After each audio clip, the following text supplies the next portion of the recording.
Yo, you threw us off of that logo in the middle. Yo. What's going on, everybody? It's Friday Night Live.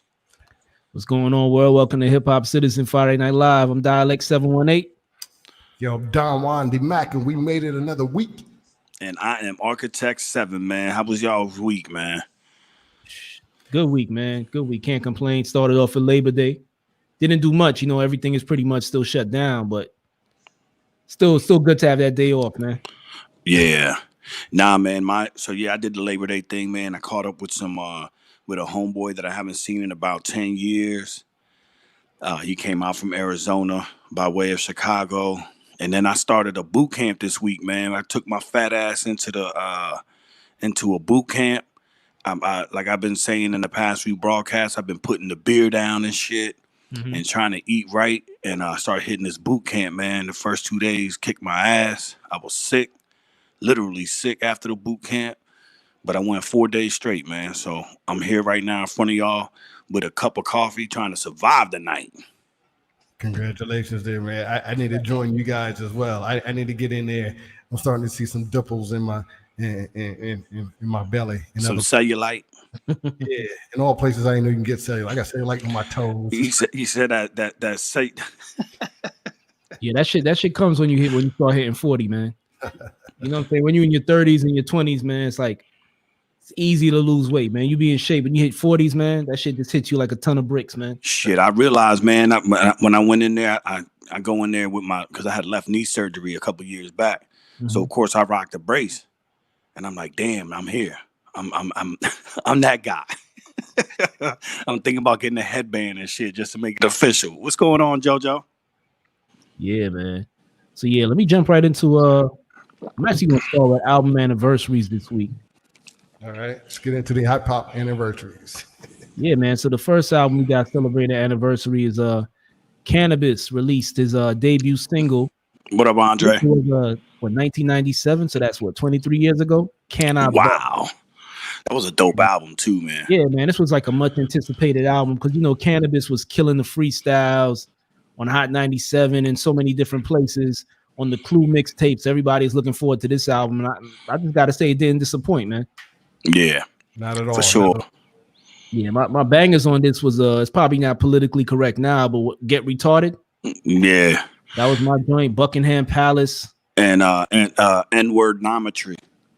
N-word nometry. The joint he did about his birth. I forgot the name of that joint, man. I know Andre probably knows it. What was the song that was about his birth, Andre? Yeah, man. That joint with the two chicks singing on the hook. That was dope. Then he also had one guest appearance, I think, matter of fact, two. But there was a female ramen on that who was actually free from 106 in Park. Yeah. Oh, really? I remember that too. Yeah. A joint called Patriots, man. And she was going off on that joint, man. Yeah. What? Oh, man. What happened to Free? Yeah, it's like funny. Like 3 years later, you see her with AJ. I'm like, ain't that the chick from the Cannabis album? I'm like, what? Yeah. Album, man. She found that path, man. Did you know AJ at Howard? You know what, man? I honestly got to say, I've never seen him. Yeah, I saw him. I actually rode the train in New York with him once. He introduced me to his mother. I think. What's going on, Sean? What's going on, Sean P? Yeah, and yeah, man. I remember. People used to clown him, but you know, I thought he was a good host, man. Him and AJ, it was like an experimental show, but you know, they did their thing. But getting back to Cannabis, man, I think after this he had a fallout with Wyclef, and that pretty much was a wrap for his career mainstream. So he was getting blackballed from every angle, huh? He hit the LL wall, and then he hit the Wyclef joint, huh? Yeah, he actually had a joint on his second album where he said, I can't call it. About his first album, he's like, I can't call it because Wyclef spoiled it. I'm like, yo, that first album, that shit was dope. I don't know what you talking about. that was some good work right there, man. I'm sorry. No doubt, Joe. I agree. I got a lot of stuff that I've been picking up from a lot of hip hop legends with new albums, man. I know Granddaddy IU got some stuff. Craig G. I mean, there's a lot of dope shit coming out. Yeah. So the next album we got celebrating anniversary. I believe this was dropped in 2011. What up, Jeff? Jay-Z dropped The Blueprint 3. I remember this one actually. Yeah. Yeah, I'll be honest with you, man. This was like his 11th album. Can't really remember any joints on this, man. But DOA was on this one, right? I don't know. I do believe, yes. Yeah. Okay. I remember that joint. I remember that joint. Well, Rick Ross, I think it was actually 2010. I remember this joint I rocked when I was going through my divorce. So let's talk about that DOA. That'll make you remember some shit. Because this is it. I was of the opinion that at that time, auto-tune was killing the game. Like a lot of people were profiting off of auto-tunes. I think T-Pain was the biggest profiteer off of that. But do you think Jay-Z dropped that song because he couldn't do auto-tune? All right, we got to go back in time now. Now, auto-tune is taboo. Everyone does auto-tune. But back then, it was only Roger Troutman, and then you had a decade of no one doing it, and then you had T-Pain. And I can see Jay-Z back then. I think he was doing a subliminal study with Drake today. Yeah, that's a good point that Sean brings up. This is an introduction to J. Cole, no doubt. Yeah. That's a good point. That was a good signing. Yeah. No ID. Yep. No ID was on that track. This joint was. Nah, the album was dope. Was dope. Don't get it twisted. I got to go back and listen to it, man. Yeah, it was good, man. So you already know about this. This actually wasn't an album, but the single for M.O.P. This is it celebrates 20 years. Annie Up. Cool. Yeah, man, that thing's been used in so many movies and shit too. Yeah. That's the crazy part. What's going on, Columbia? What up, Louis? Yeah, this is actually where M.O.P. finally got their worldwide recognition. You know what I'm saying? Because they were pretty known in like the hip hop crowds. With How About Some Hardcore, Blood, Sweat, Tears, Downtown Swinging, My Kind Classic. Those M.O.P. stays on the playlist for me. Correct. Old and the new. Yeah, but this joint kind of brought them into a mainstream crowd. Annie Up. I mean, this was like what year was that? 2000 was when they released the single. Fuck, man. And they actually had a remix with Busta Rhymes, Remy Ma, and Teflon. Busta Rhymes now, M.O.P. now. Yeah, Billy Dan's got some craziness for real. Yeah, shout out to Teflon, man. You always wonder what would he was actually a part of the group, but I think at the time they got their deal, he got locked up. Could you imagine if it was all three of them? Man, that would have been a legendary trio right there. Repping Brownsville, Brooklyn. So this album right here celebrates an anniversary. It actually dropped on September 11, 2001. What's going on, Frederick? The day, the Twin Towers fell. You know what I'm saying? Jay-Z dropped this album right here. The Blueprint. That's wild. This right here to me is a hip hop classic, man. This is like the album that actually introduced us to Just Blaze, Kanye West. This was the album that gets the fictitious claim that Eminem murdered Jay-Z on this album, which I think is absolutely ridiculous because there were hotter songs on this than Renegade and hotter verses on this than Eminem's verse on Renegade. But this to me is a classic album. Yeah. Yeah, I know, there's no doubt about it. You said it dropped on September 11th? Yep. 2001? Matter of fact, the bootleg actually dropped before, but the actual release date was September 11, 2001. It's amazing because this joint survived. If anything, saying God bless, but this is one joint that survived that day. I mean, it was, overshadowed, of course, by the tragedy that happened that day. But definitely one of Jay-Z's biggest albums. It's actually the album that kind of put the battery in Nas's back with what's the name of that song? The Takeover, where we called out Nas and Prodigy on that joint. Yeah. But me being a KRS fan, when he dropped this album, I didn't give it too much love because KRS-One already did the Blueprint. So that's why when Nas mentioned that joint and it was in the ether, I was like, ooh, the fact that he mentioned that, because when I saw it, I was like, yo, Chris already did that. Yeah. Yeah.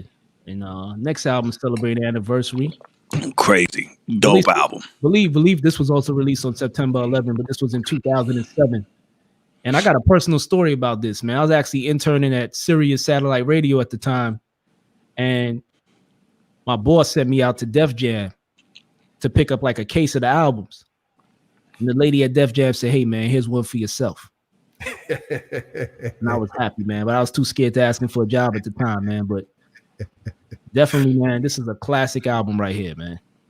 She said, hey, joints on this, man. What was that? Can't Tell Me Nothing. Yeah, the whole album from start to finish. The whole album. Yeah, Flashing Lights. Yeah, is this the joint that had Paul Wall? Yeah. Ride Slow. No skips. I think Drive Slow wasn't the second album. I don't know. The two that one, there's two that kind of had the same characters, but man, I mean, he had a stride going during that time, man. Oh yeah, man. Yeah, shout out to Sean P for I didn't put that album up, but definitely at this time, him and 50 Cent had a battle. I forgot what album it was that he dropped. I don't know if it was The Massacre. So 50 Cent is also celebrating the anniversary. Unfortunately, I don't have that album cover. But yeah, both of them did drop an album on the same day. I do remember that. You're right. This is the one that killed 50 Cent's record career with the majors. Yeah, man. So 50 Cent also celebrates the album anniversary for, I believe it was The Massacre. There you go, late registration. Yeah, he drives souls on late registration. So now let's jump into hip hop birthdays, because I know we got a guest calling in. So first MC celebrating a birthday is my man Dana Dane. Dana Dane. I know y'all gotta remember Dana Dane, man. Come on. Yeah, Dana Dane with fame. Nightmares every night. Shit, that takes me back to when I was like 9. Yeah. I think I was 10 years old when this dropped. And, you know, one of the biggest misconceptions was that I thought he was Slick Rick's brother because they had like a similar flow, a similar style. The English accent. Correct. Yeah. They are both a part of the Kango crew. But, you know, I don't know. I might have to say maybe Dana Dane kind of ripped his style because Slick Rick couldn't help it. He was from London. So he had that accent. Yeah. You know what I'm saying? So Dana Dane kind of took his swag a little bit to me. Yeah, Dana Dane looks British in that picture. Yeah, man. I remember he had another joint called he had Nightmares, he had Cinderfella, which was his biggest single. Yeah. Then another joint he had was called This Beat a Death Beat. That was produced by Herbie Lovebug. I don't know if you guys remember the video, man. The video had a cameo by Kid and Play in the background. This was before they came out playing instruments in the background. And his DJ at the time, I believe, was DJ Clark Kent. Wow. James. What up, John Harp? Yeah, man. So shout out to Dana Dane from Fort Greene, Brooklyn. Turned 55 this week. Next person celebrating a birthday. Hip hop legend. Flatbush, Brooklyn's own Foxy Brown. Yeah. Foxy Brown. Yeah, y'all remember the first time y'all heard Foxy? I heard on the Jay-Z joint. You know what I'm saying? Ain't no. The first time I heard it was on LL Cool J's, man. Who Shot Ya? Yeah, you're right. Yeah. Came out, man. I was like, yo, who's this chick, man? You're right. She was killing it, man. Then the next joint I think was Ain't No by Jay-Z. Then she was connected to the firm with Nas, AZ, Core Mega, and then Nature. Then she released the album Ill Na Na, which to me was a hip hop classic. Both her first and second album to me was some classic. A classic? I'm not just saying that because she's from where I'm from, you know, not from my neighborhood, but you know, I thought it was classic. Okay. Especially the second album because it had that little reggae feel to it. You know, it had a classic. When you say classic, man, that thing got a hit. I'm gonna have to go back and check this out. It was classic. The joint she did with Blackstreet, man. What was that joint called? See, you don't even remember. Nah, the joint ain't classic. The joint where she sampled my man. Baby, gotta get you home tonight, man. That joint was hard, man. What was it? It was a 22 joint or something with Jay-Z, I think it was. I think my memory of her was Jay-Z, and I thought that was a classic. No hating on Foxy's verse. New Nas album was a little weak, but good to hear from her. Yeah, you know, but I mean, it's 20 years, and everybody knows that, you know, she didn't really write her stuff. You know what I'm saying? She had ghostwriters, but she did a good job at selling it, though. Yeah, she definitely did a good job at selling. Hey, what was she the one that was deaf or something, had hearing aids or something? Yeah, she's deaf. Yeah, you know. Yeah. But like I said, man, she from my neighborhood, man. So I got nothing bad to say about Fox. You said classic though. See, now I'm gonna have to go back tomorrow. You might get a phone call. You might get a phone call from me saying, "What are you talking about?" The joint that she with Spragga Benz, man. When you're doing boot camp, if you got that shit in your head, you gonna be killing that workout for 45 minutes playing that on. That's fact. So next person we got celebrating a birthday, actually born the same day as Foxy Brown, man. Noriega turns 42. Damn, he's that young? Yeah, man. I know. I remember exactly the first time I heard Noriega, man, was on LA. Open up the verse, man. Jose Luis Gotcha, holding guns in tons, General, Emmanuel, Rock Amaral. I was like, yo, who this dude rhyming like this? I was like, yo, that shit is hot, man. That's impressive. Hey, I'm a little bit younger. I just remember him from the working with the Virginia dudes, the Neptunes, and that was my first introduction to Noriega. What an amazing transition, though, right? The way he's built himself back with his own lane. Yeah, absolutely. Yeah. Architect 7, read that comment by Jeff Anderson right there. I co-signed dialect. What does that even mean? And Sean P, Foxy from Trinidad. So yeah, no doubt. What's it? War Report. War Report definitely was a fucking classic, man. I mean, and you got to give Noriega his credit too, because at the time Capone had got locked up, so Noriega had to carry the album and promote the album on his own. And that's why we kind of got the solo Noriega after this, man. When he dropped his what was the name of that album, man? N.O.R.E. You know what I'm saying? That shit was a classic, man. But that's hip hop, man. You got to be willing to adapt, man. I mean, I got a lot of classics in my belt, but yeah. That's what we do. War Report is definitely a classic, man. From Blood Money all the way. Hey, man, y'all got to stop throwing classic around so loosely around here. Hey, man, this shit is a classic. I'm telling you, you work out to War Report. Cover to cover. You know what it is. You won't be complaining about you sore. You be like, yo, man, your trainer will be tired because you be like, yo, I still want to go. That's what I got M.O.P for. Okay, but Nori put out some classic joints, man, and he also helped make the Neptunes famous, man. From no doubt, years, man. With Super Thug and a couple of other joints, man. So shout out to Noriega. Yep. And the late EAZY-E would have celebrated a birthday this week. Would have turned 57, I believe. 57. He would have been wow.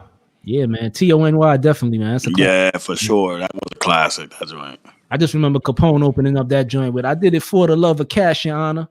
I was like, I was hooked, man. Capone too, man. A lot of people sleep on him, man. He's a dope MC too from the bridge. Yo, where are West Coast followers at? Y'all need to step up and support EAZY-E. Throw those emojis up. So what's up with anybody know who this is? Man, I saw this in the green room and I was like, all right, dialect, you're gonna have to take the lead. Yeah, take the real lead, dialect. It's actually an artist that goes by the name of Lin Q.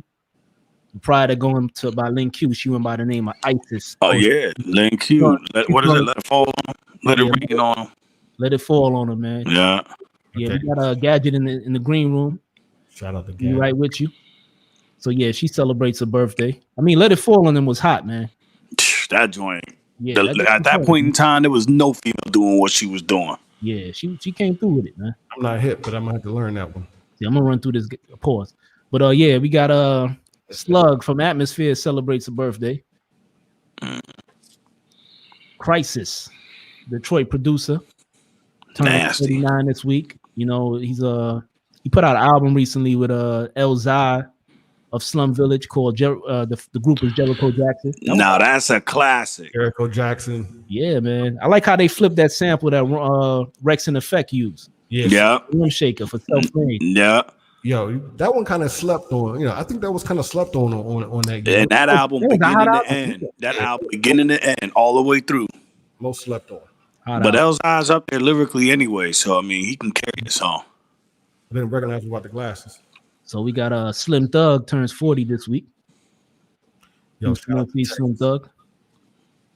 Wiz Khalifa turns 33 this week. We got to go through a quick story about Wiz Khalifa. When I first got into radio on MySpace, I think Wiz was probably like in his early teens or late teens, and he was always hitting us up to come on our show.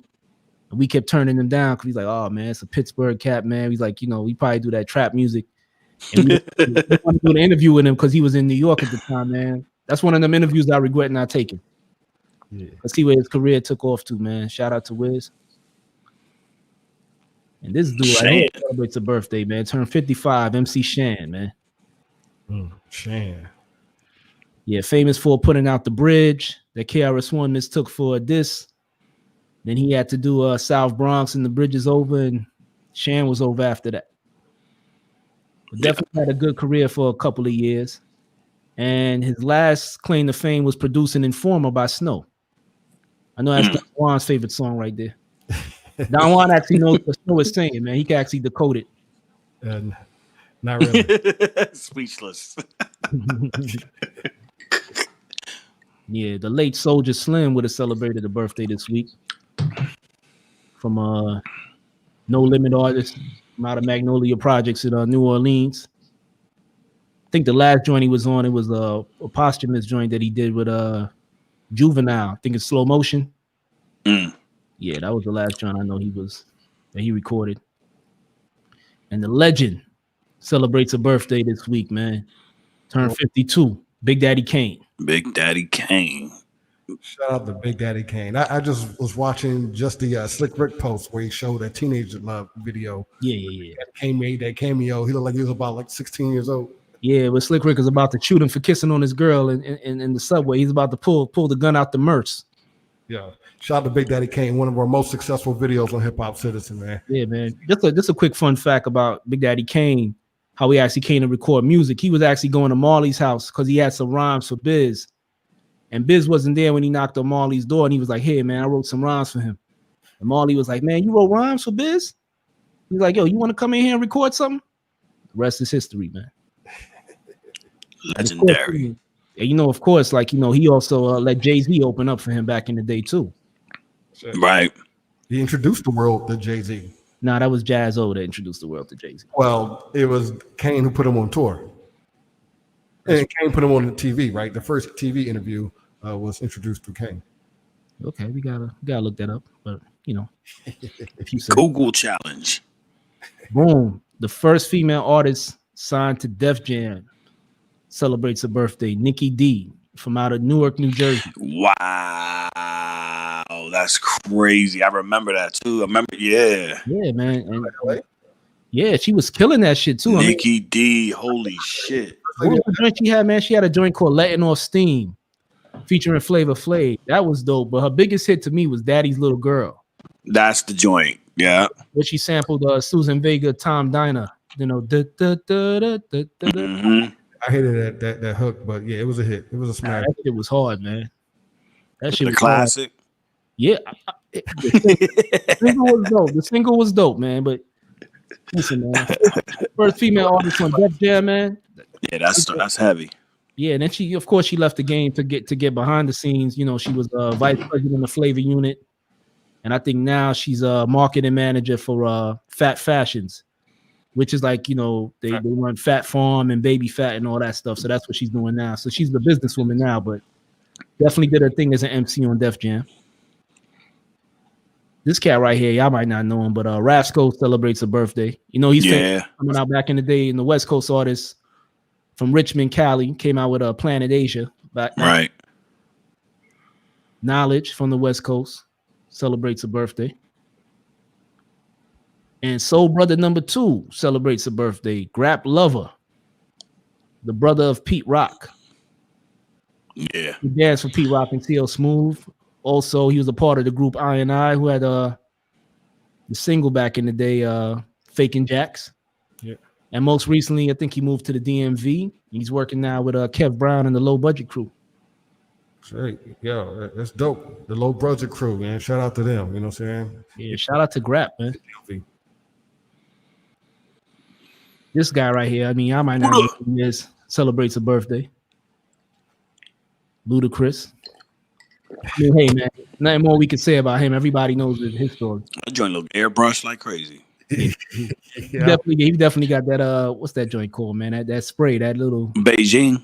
That mist you put in there to sharpen up. Man, that airbrush like crazy, bro.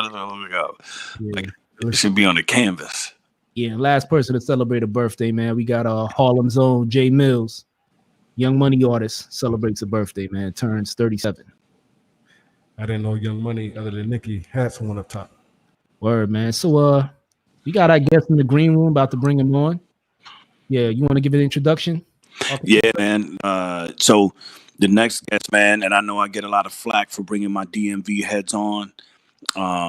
But I wanted to bring him on because he plays a lot of roles in the area, in the scene, and bringing a lot of the dope shit that we witness.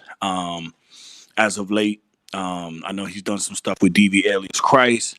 He just recently filmed a remix to the West Coast, all in the same gang joint with a lot of DC heads. And I just feel it's only right, after bringing a lot of the guests that we've had in the area onto the show, that we bring one of the back. He plays the back a lot. He gives a lot into the culture of DC. and that's Skype Williams, aka Gadget. Oh yes. Oh, We bring who's on the show? What's going on, Gadget? What's up? What's up? Can y'all hear me? Yeah, you a little low. Oh, hold on. hello, let's do another mic check with Gadget there. Let me turn the Yeah, phone you straight good. up. You good. All right, all right. Yeah, there you go. There goes the What's mic. going on, man? What's popping? Nah, man, I had to bring you on, man, because we've been flying through a lot of heads, especially up with the low budget crew. We've had 357 on, we've had Priest on, and then you started, like I said, the recent remix with the West Coast joint that you dropped, and I started looking, and I'm like, yo, this dude's body of work in the DMV is real heavy. And I don't think that the credit is given or the FaceTime is given enough. So I wanted to bring you on, man, and so we can discuss a lot of the shit that you bring to the table, man. Thank you, man. I appreciate it. So so lately, man, you got the one thing that I'm digging, and I've heard a lot of heads saying they want to do, but you got the Copious Amounts joint that you've been doing with Camber. Yes. What brought that to the table, man? What made you guys dive into that? That was actually a 2-year idea that Camber came up with. He's been wanting to do it for 2 years. He's like, we're gonna do it. We're gonna do it. 2 years passed. He hit me up maybe 2 months ago and was like, I got the restaurant situation. Let's do it. Okay. Yeah. Now Camber's an actual chef, right? Yes. So he not only does he cook up rhymes and beats, he cooks for real. He cooks for real, for real. Like That's wild, man. yeah, you never know. So yeah, so what's some things you got on the horizon, man? Like you kind of come out of the woodwork, you lay low, and then you kind of sneak these little joints out, like some of the videos that you drop. And I know you did a joint with YSP and Terminology. How did that come to fruition? Wise is down here almost every other weekend. So he hit me up. He's like, you available to shoot some street shit real quick? I was like, let's do it. Wise is like one of my favorite artists to shoot. He's when he knows his lyrics. When Wise let me tell you, when Wise knows his lyrics, he's the easiest artist to work with. Yo, that it's funny that you say that because just a little history when I was born and Wise joint out on the boat. I can't remember the name of the track, but yeah, that was one of the things we had. Exactly what you just said. They had to put the earpiece in the joint so he could. Wise, So memorize your lyrics, brother. Memorize your lyrics. yeah, definitely, man. Yeah, that's right. Phase Uno, yeah, watch me from the Rangers for sure. Yeah.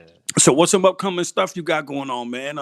Let everybody know what you got. I know you got the clothing line, you got the Dirty Ave, you doing the Edigging thing. I know I came across you back in the days you was rocking the scratch mag, right? Mm-hmm.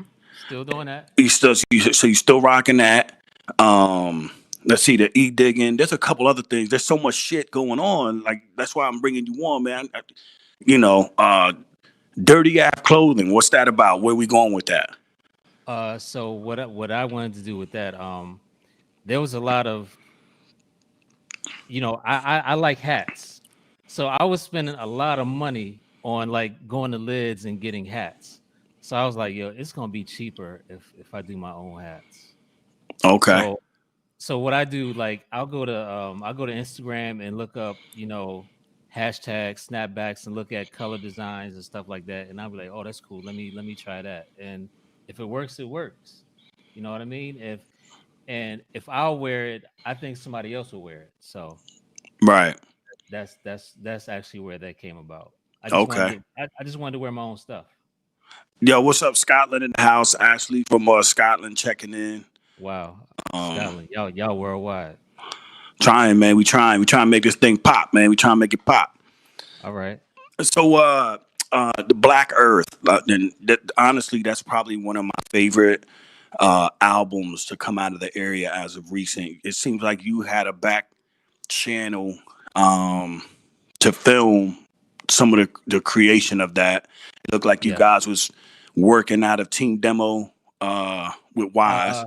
We filmed, we did a couple songs at Team Demo, and we did a couple songs at Judah's studio out in Clinton. Okay.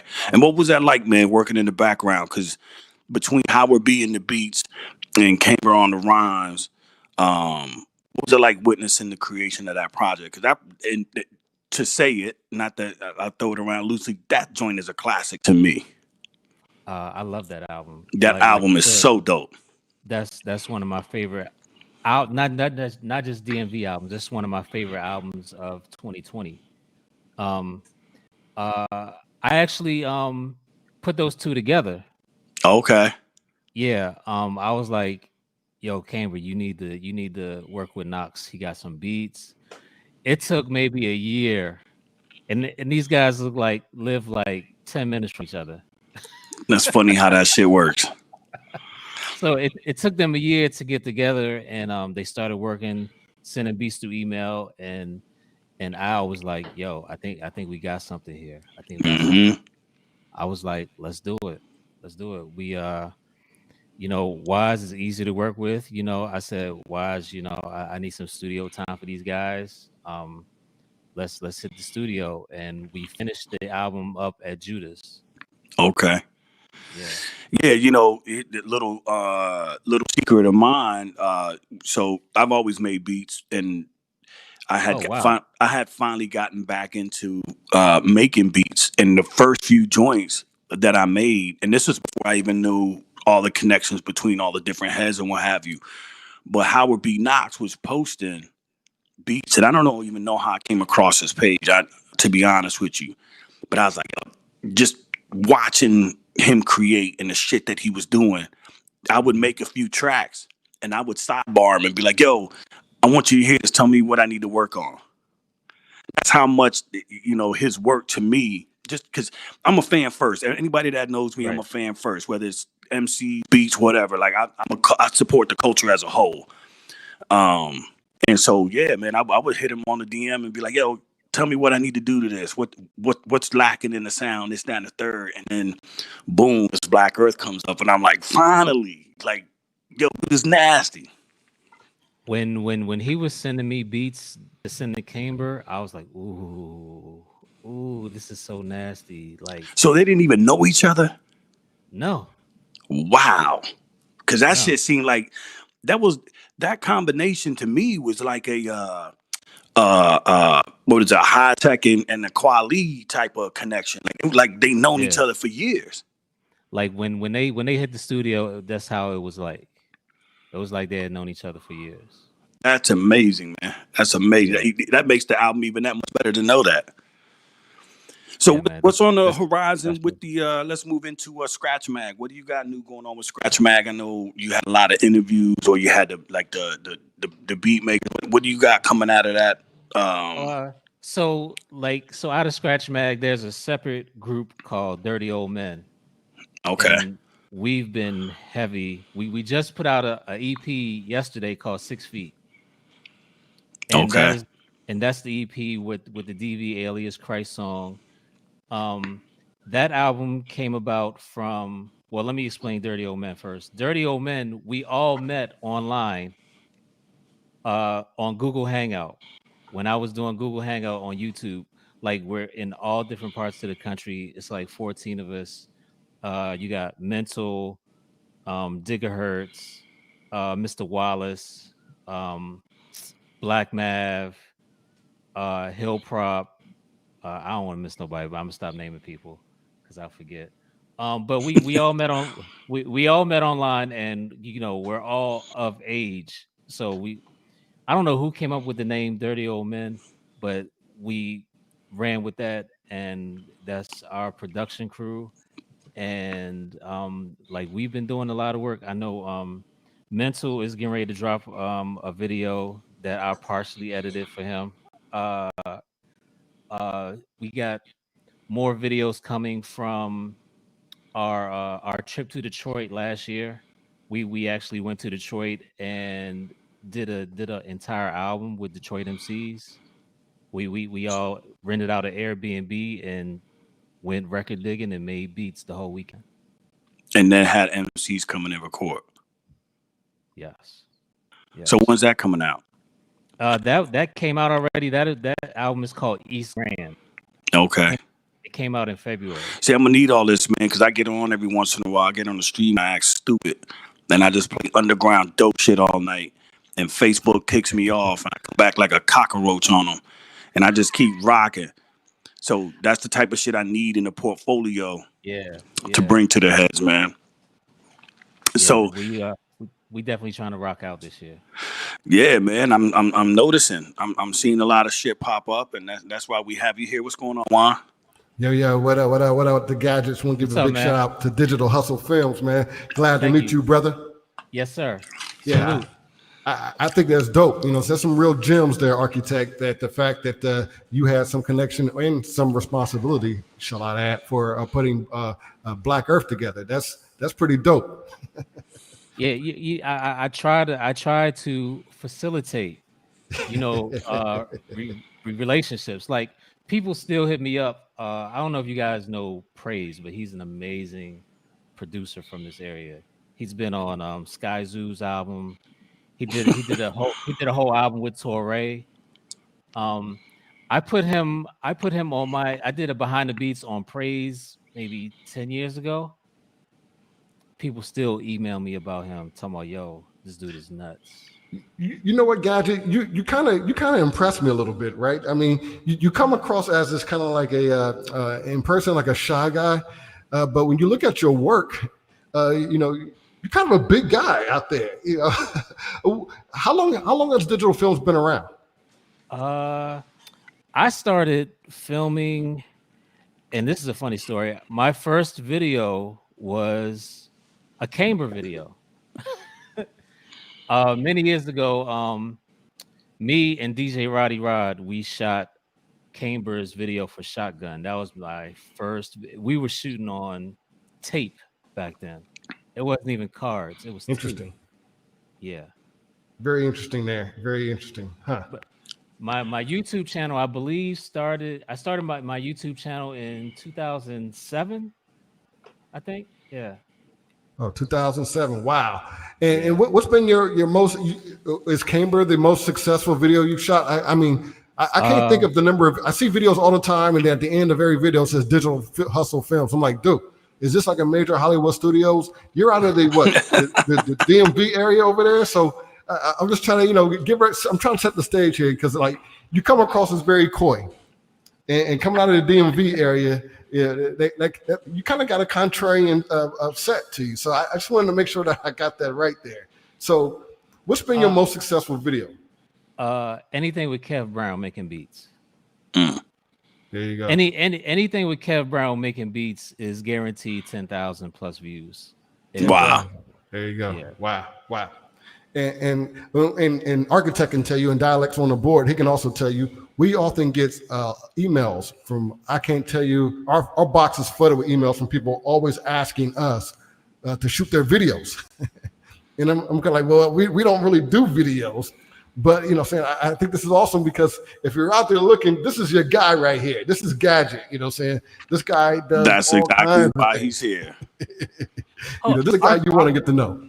Architect, you don't shoot videos? I do, man, but I'm trying to get this off the ground, right? So this has been my major thing. Initially, I tried to start off by kicking off Toast, right? And that was kind of like going around physically meeting up with people. But a lot of times things get fickle, man. Time frames, people got lives, and a lot of shit starts moving around, a lot of moving parts. And I finally said, you know what? That's not the method. So me and Juan actually, HipHopCitizen was kind of a brainchild of Juan back in the days when he first started college. And initially, we were going to work together to do a magazine, because, of course, that's when magazines is popping. Yeah, right. But as of late, when the COVID shit went down, he reached out, broke me down, brought me in. And so we were trying to lift this up. And I'm, for a long time, for me, like, I look around our area, right? And there's so much dope shit in this area. Yes. But what I find is they will have events. Heads will be like, yeah, they'll talk. Then they go into their own silos, right? So my thing is, I want to bring all that shit on the bring it all to the front and shove it in people's face, because again, we all kind of go in our corners, do our respectable things, and then it kind of stays where it's at. So I'm kind of taking it to the next piece and saying this is the area as a whole. So yes, I do shoot video. Long story short, I do shoot video, but I'm more about this right now. Like, I really want to get this going. I want to bring the gadgets and just our area into the forefront, man. Essentially, and I even get a little shit from one of our crew members about bringing a lot of DMV heads on, and I'm like, I can't help myself. No doubt about it. Dialect and architect, we're all committed here, and there's no doubt about that. The gadget. Yeah, but do you also rhyme or anything else? I mean, no. You got a long resume there. He makes beats. I make beats. I don't rhyme at all. That's interesting. Very interesting there. So. But here's the funny part. I'm doing a reality show where I do everything on my bucket list, and on my bucket list is to battle a URL rapper. Oh shit! and URL. Who you got your eye on? Who you got your eye on? I want to battle Tay Rock. Oh shit! You going straight for the big fish. I want to battle Tay Rock. Oh shit! Hey, you got to make sure we use this in the clip, Juan. We got to put this out in the clip. Well, I'm glad you mentioned architect, because I was going to bring up Gadget. You also have a live stream. I mean, I've checked you guys out on your live stream, and I actually seen another one of your partners, I think, on drums. I think it was. He has a percussion set. DJ Widebody. Okay, yeah. So you guys also have an impressive live stream show. You guys got a lot of clips there. The YouTube channel is doing really well as well. Any tips? We're welcome to take any tips. That you Yo, have. Al Green's in the house. Camber's in the house. What up, Camber? Yo, congratulations to Camber. Sorry. That's right. To answer your question, consistency is the key. So, I mean, when we were doing the Google Hangouts, we did a Google Hangout every Friday for 4 years. And the Google Hangout, again, is your live stream show, right? Yes. But okay. YouTube got rid of Google Hangouts. Interesting. And so did that collapse the business, or I mean, you guys are still in it, right? I mean, yeah. So now we do this thing called Song Lab, where and this is where the album 6 Feet came in. All those songs were created live on YouTube, like from making the beat to writing the rhymes to mixing the record. Mm-hmm. All that if you go to my YouTube channel, you'll see that whole DV session right there.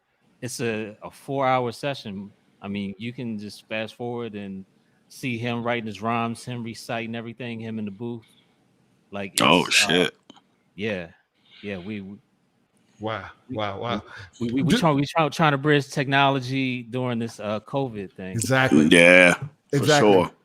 Do you see everyone's doing a live stream now? You were one of the early curators of this thing. I guess I'm just going to ask you a question, Gadget. Podcast versus live stream. Where is it at? Ooh, right now it's still podcast. Why you say that? Why do you say that? Why the podcast? I don't think artists have embraced technology yet. And they really haven't. Like a lot of people are scared. Well, yeah, I'll say it. Are scared to go live. Either they can't perform live, or they'll see that number when they're performing is be like 5 people and be like, yo, this is embarrassing. I'm on a major label and I only have 3 people watching my live stream. Yes. I've seen some of that too. We've seen some of that with some of the recent versus battles, right? Some of the artists says, I'm not going to show up unless I have X number of views. But that's a pretty interesting, another gem being dropped there for you for Gadget, I'm telling you. This guy's not Gadget. Where'd you get the name from? Gadget. It's almost kind of synonymous with the gems that you're dropping. You got all kinds of gadgets and knowledge. I got Gadget from high school. My second day in my second day in ninth grade, school in high school. Everybody, if you didn't Joan, you would go home crying. So you got to clarify Joning is when you crack jokes, right? You know, yes, snapping. They said the bridge of my nose looked like Inspector Gadget. Oh shit. Yeah, so that's my wife looking at me crazy. You didn't know that? Oh yeah, that's how it came about. So yeah, that's how Gadget came about. Oh shit. Yeah, that's pretty interesting there. It's crazy. Like the pastor at my church called me Gadget. He doesn't call me Anthony. He called me Gadget. So they call you that at church and everything. That's your name now. Yeah.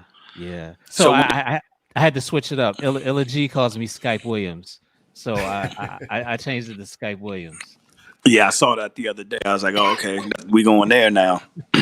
So Gadget, I got to take advantage of this since you dropping free knowledge here. One of the hot debates amongst the Hip Hop Citizen cast is the different types of live streams. You appear to be a fan of StreamYard, maybe not. Yes. What are some of the best live streams tools to use for those of our viewers who are looking and always asking? StreamYard and OBS. StreamYard and OBS.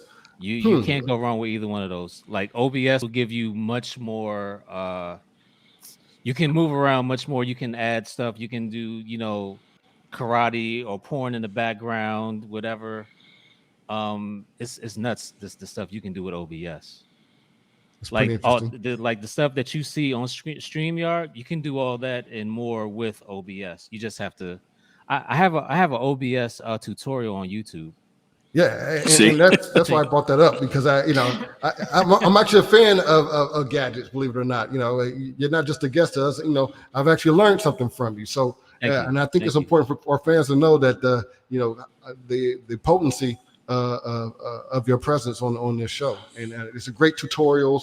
I've learned a great deal from you on live streaming, and I thank you, brother. Thank you.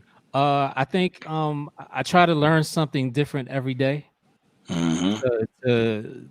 Like, I think if you don't keep learning, you'll just be stagnant and you'll fall, out of love. Like, I actually stopped making beats because I didn't turn on my MPC live. Like, I was talking to Widebody. I was like, I'm not inspired to do beats. I'd rather just help you guys who love making beats. There you go. That's exactly where I'm at. You speaking my language right now. Yeah.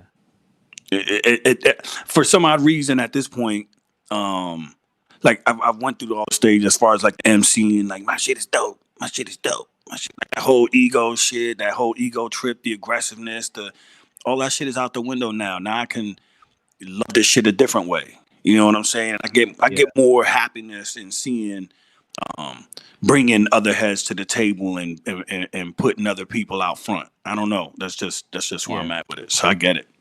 Man, like I ordered the MPC one, didn't even open it. I sold it. Wow. Didn't even open the box up. I still have the live because I still have beats on the live. Like I still got some fire on the live. I just don't I just don't want to make anything new. You know what I mean? Yeah. And not to belabor the point there, Mr. Gadget, if you will, or Spectre Gadget, as what about audio quality? Do you find that there's some limitations to, say, StreamYard with respect to audio and even video? I know I reached out to your live show at one point, and I think you said, "Hey, we don't have any problems." I've never had a problem with StreamYard. What about audio? No, it's usually the other person's interface that's causing the issue. But StreamYard, as long as your mic or your interface, like right now, I'm talking through my Focusrite. You can hear me clear, right? Yep, I can hear you. Yeah. So some people just don't have, you know, an audio interface, or they have the wrong settings for the audio interface. Sometimes they're going directly through the camera. They're trying to send the music through the camera audio, which never works. Right. Yeah. So speaking of audio, right? Edigging.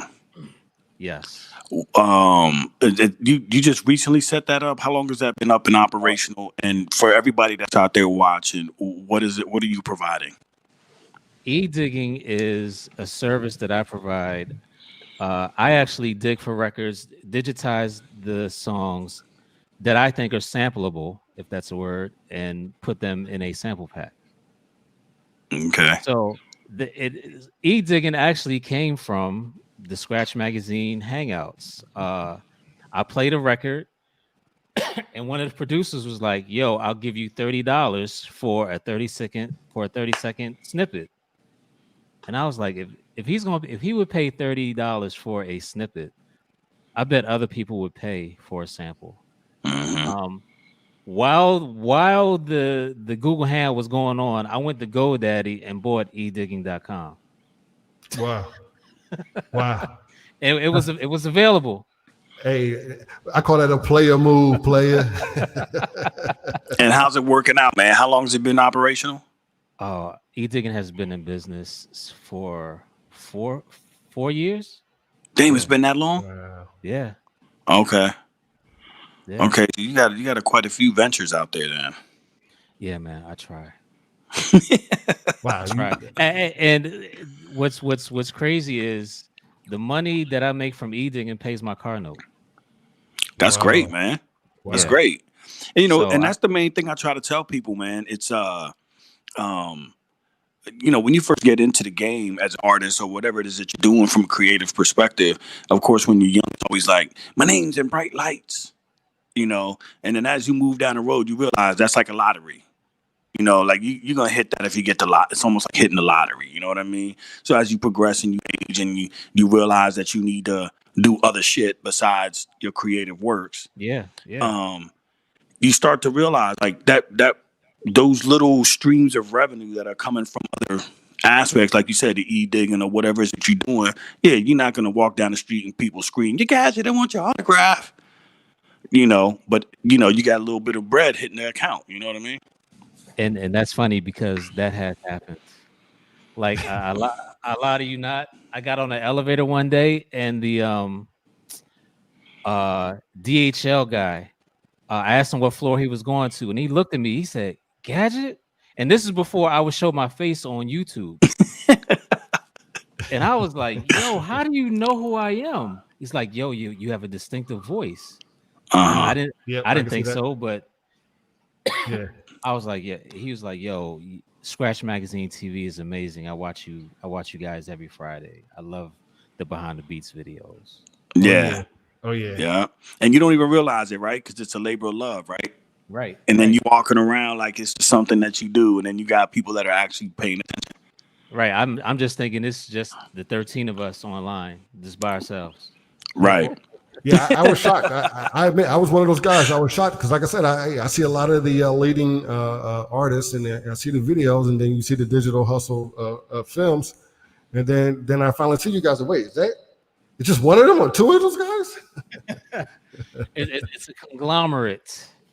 Yeah, this dude, he moves around everywhere. One minute you see him in Fredericksburg, and then the next minute he's in Maryland. Then you look online and he's like in Brooklyn. Then he's in Australia, and then he's just moving around, man. He's putting pins in the map, man. Shout out to the Berg.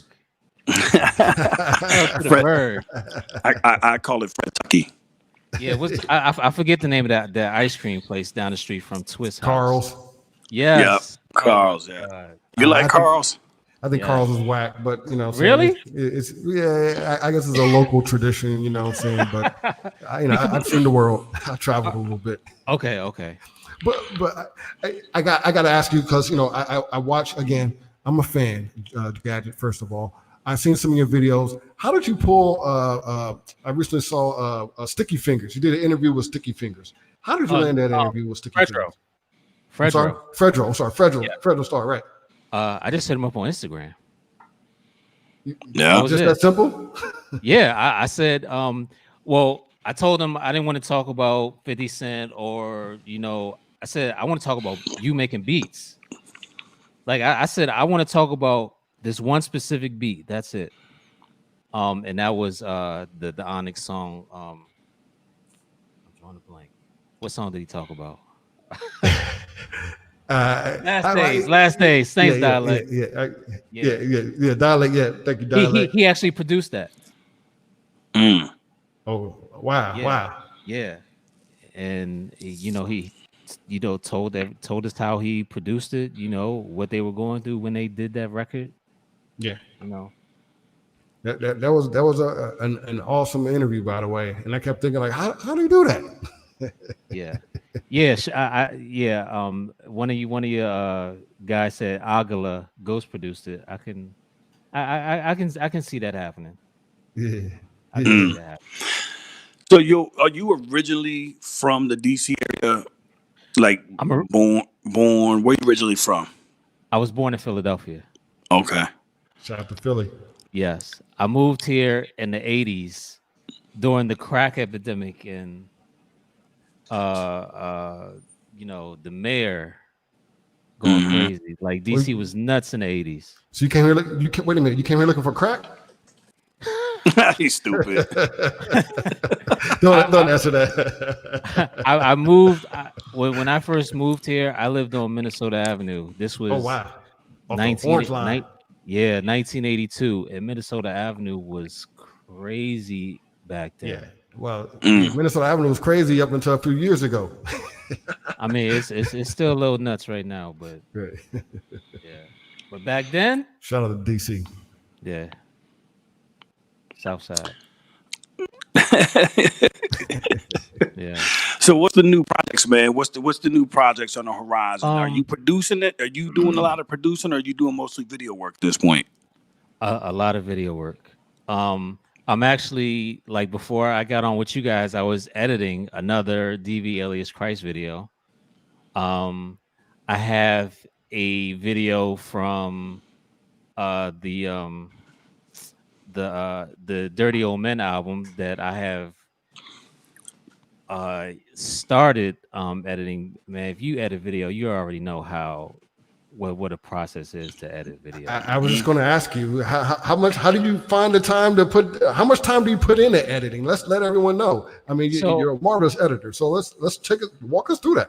So I try to edit 1 hour at a time. Like, I'll edit for an hour, I'll stop, then come back, because if you're sitting in front of your computer for 2 and 3 hours, you're just gonna drive yourself crazy. Mm-hmm. Yeah. What are you using? What are you using to your editing? You Adobe, you Final Cut? What you working with? Sony Vegas. Okay. Sony Vegas. Okay, I'm not hip to that, so that sounds like it's definitely above iMovie and Final Cut. No, well, I think Final Cut would be the Mac equivalent of Sony Vegas. Okay. Yeah. Let me get this straight. So it's the Mac equivalent of Sony Vega?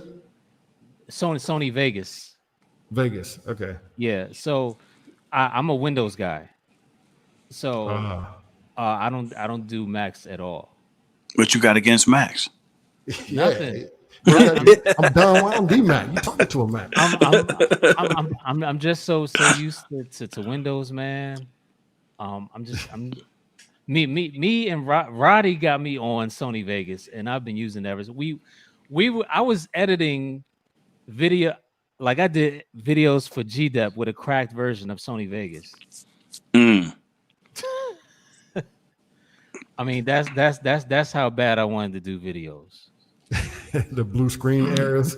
You get a lot of blue screen errors? No. Pirate Bay was my friend 8 years ago.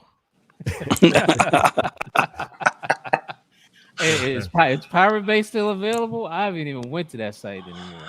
Shit, man. I know for me, my last when I first started toying around, I was using this was back in the days, what is it, a Sony Vios computer? At that point, that was like the heavy lift computer. Yeah. And I would get into some shit and it would freeze up. And of course, if you ain't saving as you move along, you lose it all. So you could be there 2-3 hours, you lose it all. And I shit you not, it happened like 3 times to me. The third time, I took the desktop, I opened the window, and I threw that shit out the window. This was in '06. Threw that shit out the window, literally. Do it because I was so pissed off because it was like 2-3 hours in. And you know, as you start working, you're not thinking, let me save. Right. Nowadays, it's like it'll save automatically within certain time frames. So you could always go back. It wasn't like that back in the days. I took the shit, I threw that shit out the window. I went right down to the Mac store and I got me a MacBook Pro, the little 13-inch joint. And that I've been using Mac ever since. And I'm scared. And even when the updates come out with Mac, I almost stay away from them for so long until I have to move to the next update. Because a lot of times you update, everything's gone. You said take a shit.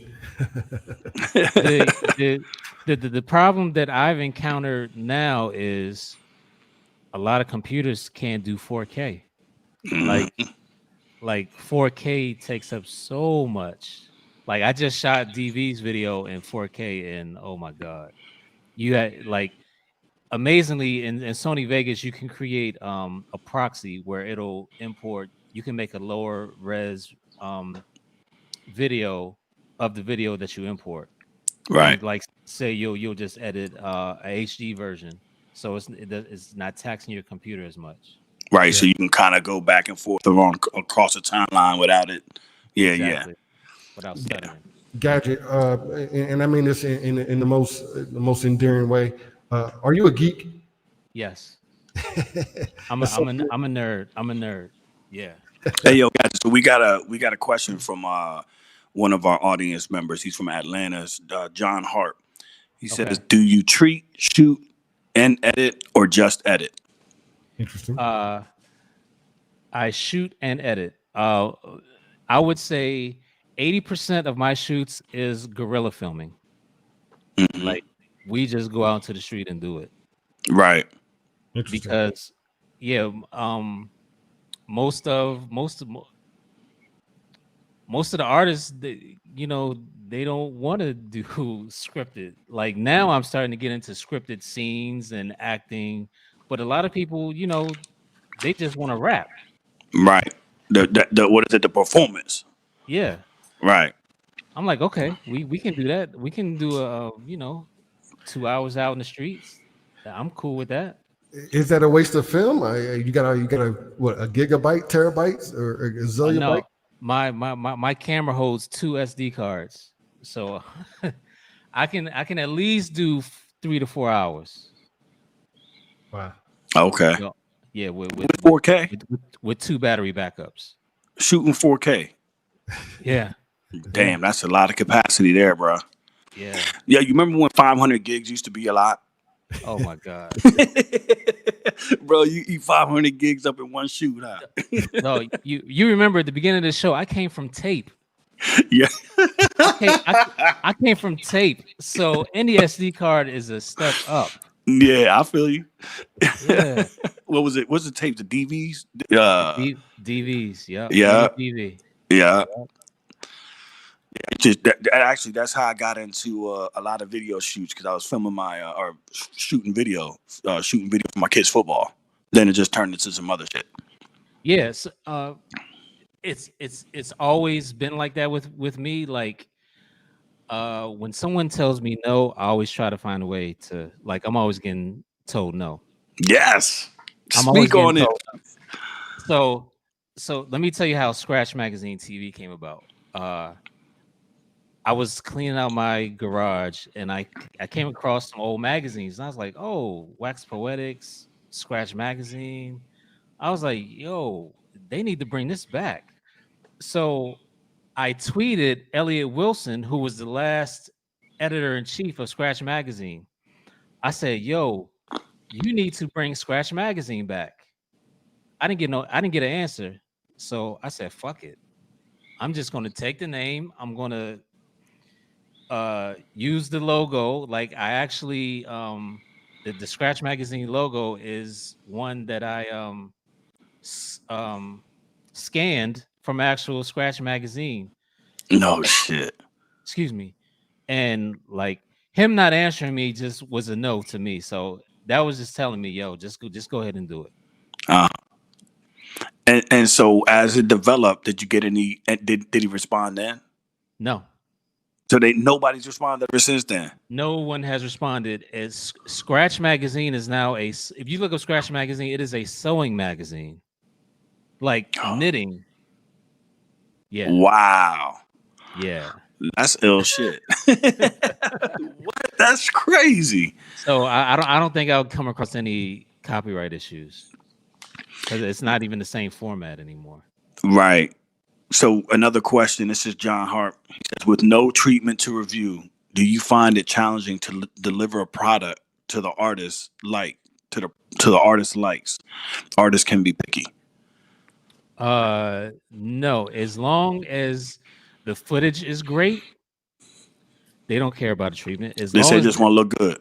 they just want to look good. Let me tell you, I'm trying to think of the pickiest artists that I've worked with. Probably DV. And that's not a knock against DV. Him and I are Pisces, and we're super anal about. Hello, Team Pisces. That's me. Yeah.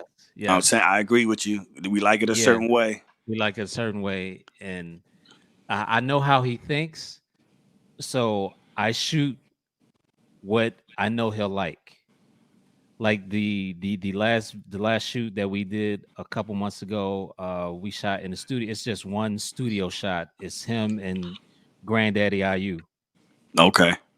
The shots came out dope. I'm editing it right now. I sent him a draft. He liked it. He just said he wants me to add more effects. Okay. Right.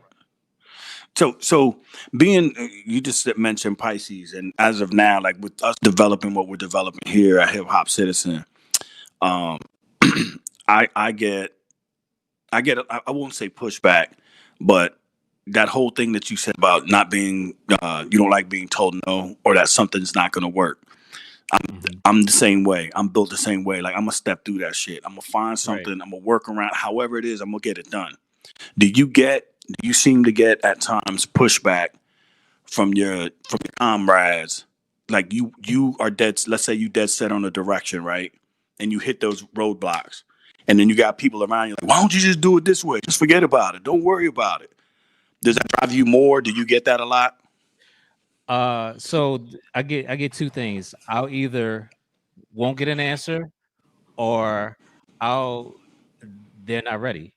So I understand that I move at a faster pace than a lot of people, and understand that a lot of people is as many accolades as you guys give me. There are a lot of people who want to see me fail. Oh, of course. Like so, and I know fake love when I see it.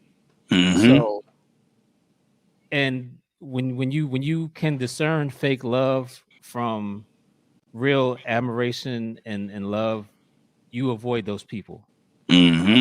So you only want to associate with people that you want to work with. Of course, there are some people that are on your wish list to work with who are just total assholes. But if you work with the people that genuinely like your work, you're gonna win. Right. And the people who are gonna keep hating, they're gonna be so they're just gonna go out of their way to like be. So here, and you probably know this. People don't need you until they need you. Bro, you know what I mean? I literally just had that conversation with Rags. That same exact conversation. You know, early on when we started doing this, nobody wanted to touch us. But the thing is I know the intention of what it is that I'm working with these guys. You know, this is an ego thing. This is because we love what we do. We love the artistry around the culture of hip hop. Not only that, but we feel like hip hop isn't just an art. Hip hop is politics. Hip hop is fashion. It's news. We've developed into our own civilization at this point, and that's what we're in it for. And I think a lot of people initially maybe took it as the ego thing, that we were trying to do something we weren't capable of doing. I don't know, but you hit it right on the nail. People don't need you until they need you. You know what I mean? Yeah. And I think intention's everything. And people will hate on your idea, but deep down really want to do it. That's so ill, man. People will hate on your idea, but deep down will want to do it. Right. I've seen it. Yeah. Or you see, this is what I've realized, right? I just want to work. I want to work with heads. Right. Let's be honest with it. Like, honestly, outside of this, I got a career.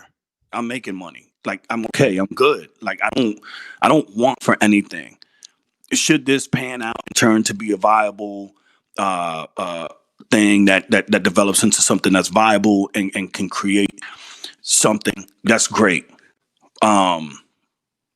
So again, I go back to at the beginning. I can love this a different way. So I know what my intentions are when I step into this, and I'm not going to look past anything of a business aspect that might come down the lane. But I'm not going to step on somebody's toes to get that. Right. You know what I'm saying? The intention is everything, man. I've been in this area for so long, and I've loved hip hop for so long. And what I've noticed is maybe one or two will get a shot, they leave, and DMV is still left in the dark. So here's the biggest problem. People are scared to be called corny. That's what it is. People are scared of what the next man will think about them if they do something new. That's it.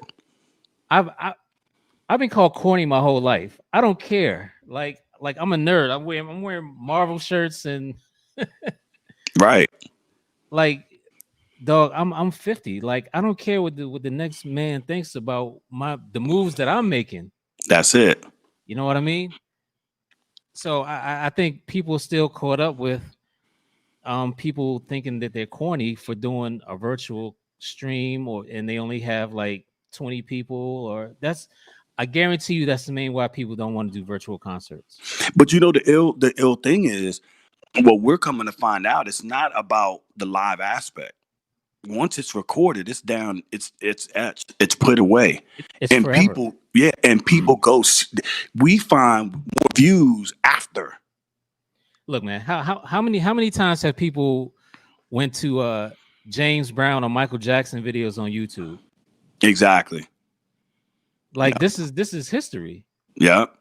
Like, you're fucking yourself over if you're an artist and you're not recording a live stream or some type of show. Right. Documentation, baby.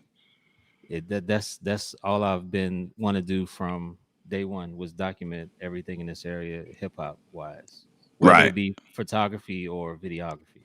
Right.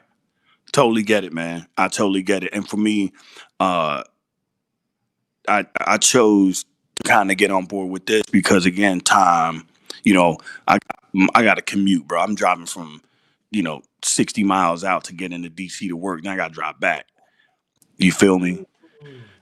And so, yeah, I got a regular ass job, but in this is a labor of love for me, man. And this just seems like the right avenue. And I'm coming in touch with a lot of greatness from the area and even outside the area. And I think, and I'm getting my library of hip hop, dope ass hip hop is so loaded right now. That's my pay. I jump in the whip. I just hit shuffle and ride.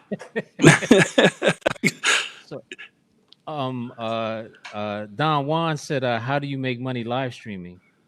Well, it's live streaming won't get you money up front per se, but you can damn sure perform some tracks off your album and maybe sell your album from your live stream. You know what I mean? Yeah. Like, or there's even a thing I was looking at the other day called hold on, let me look it up because I'm going to do this. It's called, I forget, but you can sell virtual tickets to your live stream. I saw that. Yeah, I saw that. Yeah. I'm going to mess with that. In fact, I don't know if you're Space Camp, Adlib. They're from the Philly area. They just did that recently. They I guess they had a homeboy that runs a theater out there. Mm-hmm. They set the stage up, had everything set up, and they did virtual tickets to watch them perform. That's where it's going, man. You can't, like you said, you can't be scared of this technology, man. Or it's gonna kill you. It's gonna kill you if you don't. You're gonna fall off the radar. The digital divide is real. You're gonna get left behind. Yep. Look, these R&B cats are getting left behind in the dust. We saw that. I don't see none of these R&B cats doing live shows. Yeah, it's all rap. Yeah, I've only seen Erykah Badu, Raheem. I haven't seen more than 10 R&B artists do a live stream doing singing. It's funny. I had a conversation with a DJ over the gram, and of course the complaint was about getting kicked off Facebook or whatever. And so my thing was like record straight to a device so that if that shit happens, you still got your straight mix, right? Right. So his comment to me was, I don't understand why people are trying to use all this technology. Everybody's just listening to it on their phone anyway, so the quality ain't that good. And I'm like, bruh, you way serious? Behind. Because cats are streaming in their vehicle while they driving. People are at home. Like, it's a viable thing. Like, this thing's really happening. You losing yourself. Yeah. As a DJ? Dog. I used to DJ too. Like me and DJ Alizé talked about doing a DJ website, like a virtual club, but that's for later. That's something that I'm working on. DJs who think like that won't get very far. Mm-hmm. Like that mentality right there is just crazy, because I would listen to a DJ mix on Spotify or YouTube, like in the background. Right. Like I don't have to be looking at you spinning. Right. That's exactly it. The visuals for people that are visual people. Yeah. Right. That's for, like when D Nice was spinning, I looked at it for maybe 5 minutes. Like, I'm not looking at no little ass phone. Right. Looking at a dude DJ on the phone. Like that's why I don't get well, I do get it. The app Quibi, where they actually short films. Movies. Yeah. Yeah. Like I don't know if I can watch 10 minutes like vertically on my phone. Right. You know what's ill, and this is another reason why I'm like getting left behind, because you figure with all the adapters and all the screen mirroring that you have with your phone, it's on your big screen TV at this point. Like, I know when I do the multicam, some of the multicam stuff that I do with the guys, I'm literally looking at my big screen TV watching all the comments. Right. I can see it. You know what I'm saying? So I don't know, man. Cats are getting left behind, man. So I guess we just got to keep moving through it. Yeah, man. I don't like. It's either you get with the what Beanie Siegel say, get down and lay down. Yeah. A lot of cats are laying down. You remember when Serato first came? You was a DJ. Serato first came. Yeah. The DJs was like, hell no, and I loved it. I was like, I don't have to carry no records. Yeah. Are you serious? Right. Nigga. Yeah. Back all fucked up. Oh man, I loved it. Yeah. I loved it. And even now, you got a lot of DJs that are like, they still don't believe in it. And I think all too many times, especially in the older heads of hip hop, man, nostalgia takes over too damn much. I agree, and that falls into beat making as well. Like, a lot of people, they'll swear the MPC 2000 was the best machine ever made by Kai. Right. Like, okay, but I got this MPC Live. I can make 20 beats in 30 minutes Right. with better quality, or like it just, technology gives you time. That's all it does. Technology gives you time. You like with Uber, Lyft, Uber Eats, they're just selling time. Like you don't have to go out your house and go to the store and pick up food. You don't have to wait for a cab. Right. You're buying time for yourself. That's all technology is doing. I do agree that some technology, you might need to lessen some screen time to maybe be with your family, chill with your wife, your kids, whatever. But I don't shy away from technology. I think there's technology, when people were using, there's a part of Serato, I think, that does the mixing for you. Right. Like, I don't care. Like, I'm enjoying the music. I'm not that technical where I got to be like standing over a DJ's shoulder and be like, you're not really mixing, except for them EDM dudes. I hate that shit. Oh, I hate them EDM DJs because they be faking like they really doing something. That's my only gripe about that. Yeah, and honestly, man, if you like chop, and when you go back to the beats aspect, when that auto chop came in, or when you could set up multiple chop points at once instead of kind of, you got to take that wheel or hit the numbers up. Oh. And I bought a SP404. Sold that.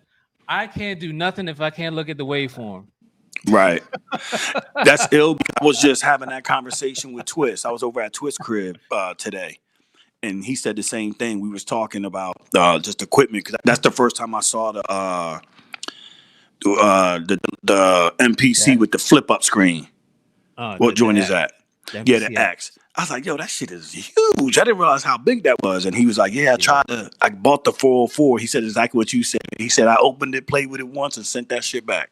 Yeah, man. I got to see. I'm a visual guy. I need to see waveforms. Yeah, I agree. Yeah, man. All right. Well, we held you for a good time, man. We went past a little time, but that's all good, man. My bad, bro. No, that was that. Hey, it was that. I welcome it, man. I think it was a good time. Yeah, I enjoyed myself. I had a good time tonight. Yeah, man. You got to come back again, man. The platform is open, man. This is definitely a lot of DMV love over here. Yeah. And anything you got, man, if you got some some new shit that's popping off, definitely let us know, man. We'll push it out there and help get the word out, man. Yeah. Shout out to Rags, man. I love Rags. Rags is one of my favorite DJs. Like, I'm a, like, I come from like DJs cutting and scratching. Same. Like, Rags can go. Yeah. Like I've been in the studio with Rags, and Rags is just cutting up. Yeah. What was that? Hollow. What was it? Sleepy Hollow. Sleepy Hollow. Yeah. Like, people, Rags doesn't get the credit that he deserves, and I'm gonna need him to do some scratch hooks. That's why I'm saying this. Well, you already know, and I know he won't mind, man. Yeah, man. Come back, do it again anytime, man. The platform's open. If you got any new videos that you putting out, let us know, man. We'll throw it up on the site and get that, you guys, man. Definitely, man. Open platform, man. It's DMV is family here, baby. Yeah, that's how we working. So, but yeah, man. Thanks for coming out. I appreciate the interview, and we'll be. Anything you got, like I said, coming out, and let us know, man. We got you. All right, bro. Salute to you guys. No doubt, brother. All right, now.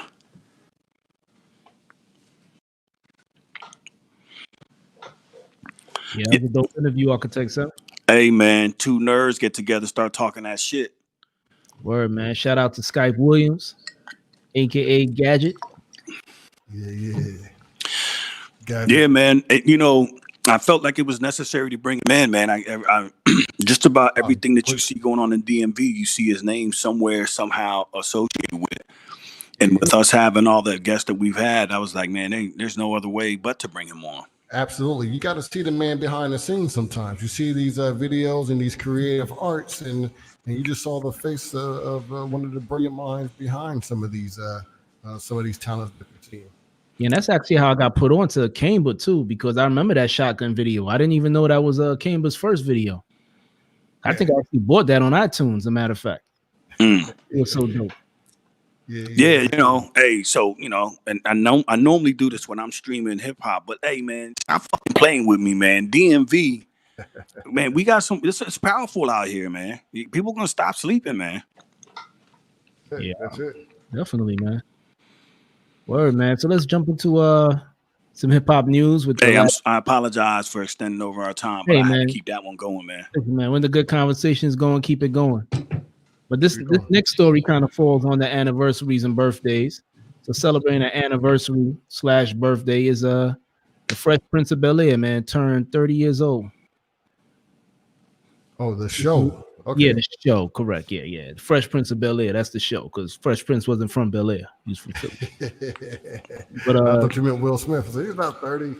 Yeah, man. But shout out to them, man. And Will actually posted this video on his this picture on his Instagram with most of the cast members right here. As we know, James Avery, who played Uncle Phil, passed away. So they're actually working on like an HBO Max special. It's supposed to be a real drama type shit, right?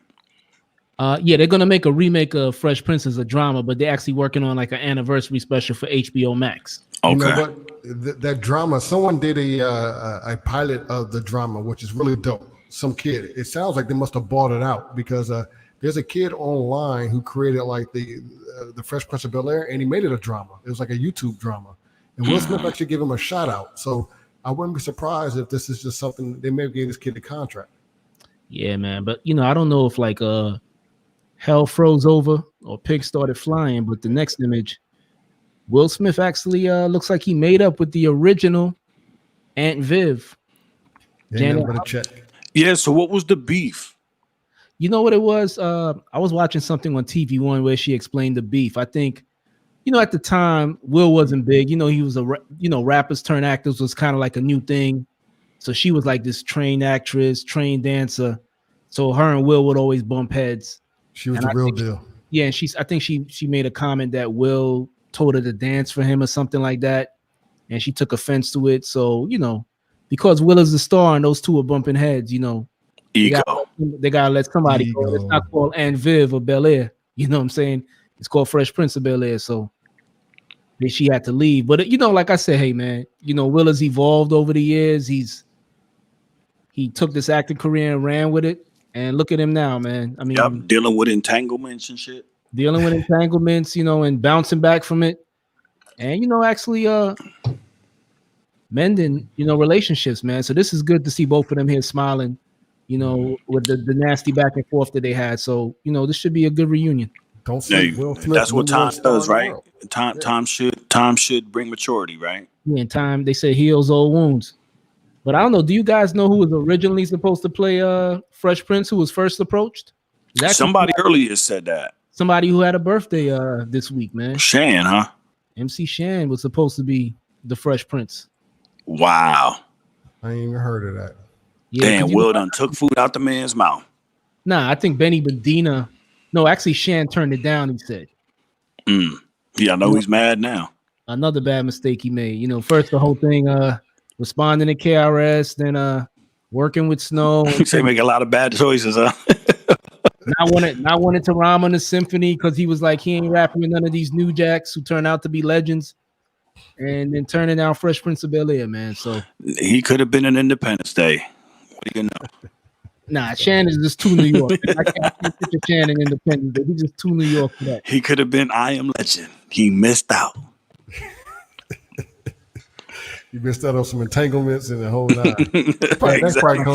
That comes with failure, anyways. Yeah, man. But yeah. So, how did you guys feel about that back in the day? You know, Will Smith was a big MC at the time. You know, winning Grammys and shit. Like, how did y'all feel about him jumping to television?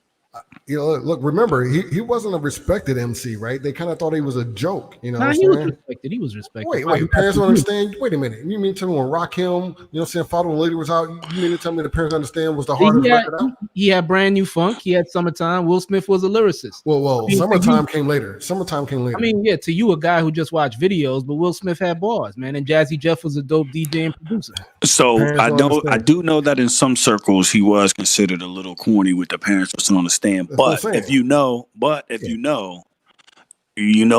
Rock the House album has some joints in there. Yeah. Brand New Funk. I get it, but remember, Will Smith was the Disney rapper. He was the suburban rapper. He was the I don't curse in my rhymes rapper. So what's wrong with that?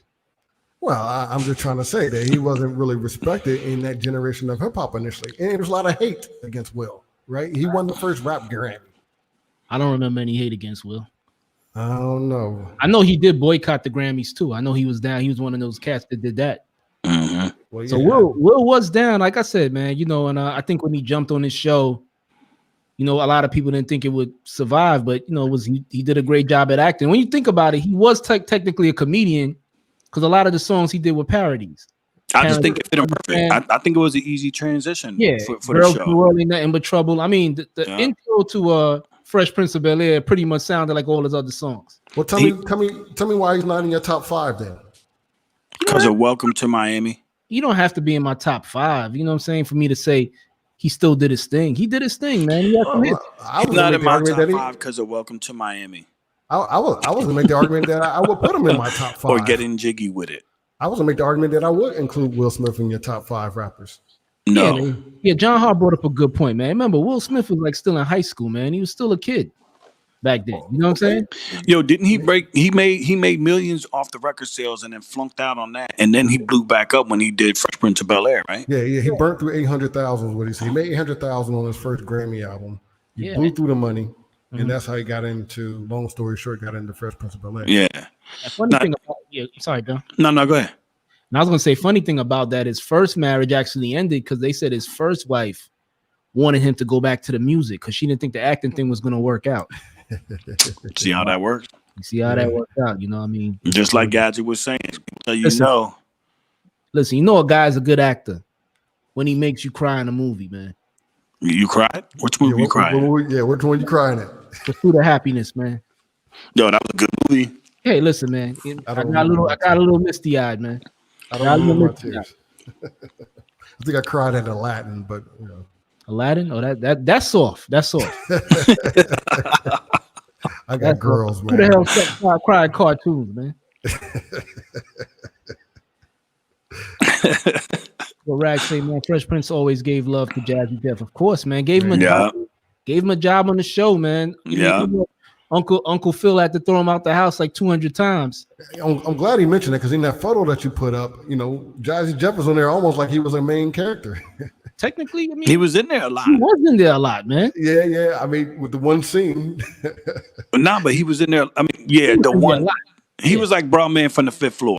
That's right. He had the same scene from Martin. Like Martin, towards the last couple of seasons, he was on there a lot. He was like Will's friend after Carlton. Okay. There was another dude that was in there that was his boy. I mean, nobody knows who that actor is. You know what I'm saying? That dude came and left. Yeah, man. But shout out to Fresh Prince of Bel-Air, man. That started Will Smith's acting career. And let me tell you what, man, he stuck with it. Got nominated for Oscars and everything like that. Had a great career. And shout out to him, man. Yeah, no doubt. And this next story is a continuation of last week, man. We mentioned that Dr. Dre, aka Andre Young, was being not sued, but in his divorce settlement, his ex-wife wants to get $2 million a month. And everybody was saying that was such a crazy amount, and we wanted to know what the amount was about. But they actually gave a breakdown, TMZ did. So let's jump into that. Yeah, you could take off that sign. It's all up in the image and shit. Yeah. Yo. 125 grand a month for charitable contributions. She put that in the list. That's a line item, huh? $10,000 for laundry. And check this out: education is only $60,000, but entertainment is $900,000. That's that Colombia's finest right there. Oh shit! Sorry to our friends from Colombia. What kind of entertainment she got, man? She got the actual circus in her backyard every month. Right. You know what I'm saying? Helicopter. She got Disney World coming in her backyard or something for us. Telephone, cell phone, and email, $20,000 a month. What the fuck service she got? All right, so I can see that though. The telephones and emails, that's your internet and all that shit, man. That's all rolled up in there. You know, $20,000 a month. They got a web. She probably has a website. I don't know, but entertainment. What bill is $20 a month, man? I mean, Apple got to deal with Beats, man. I mean, pretty sure that cell phone is free. That's supposed to be on the house, man. $20,000 a month, telephone, cell phone, or email. I need to see what service this is. I might need that. Nah, but here, like for $900,000 a month for entertainment, somebody got to be filming major films for her, and then she watches it. They doing movies in her living room up front instead of a big screen TV. They got a stage and they just performing.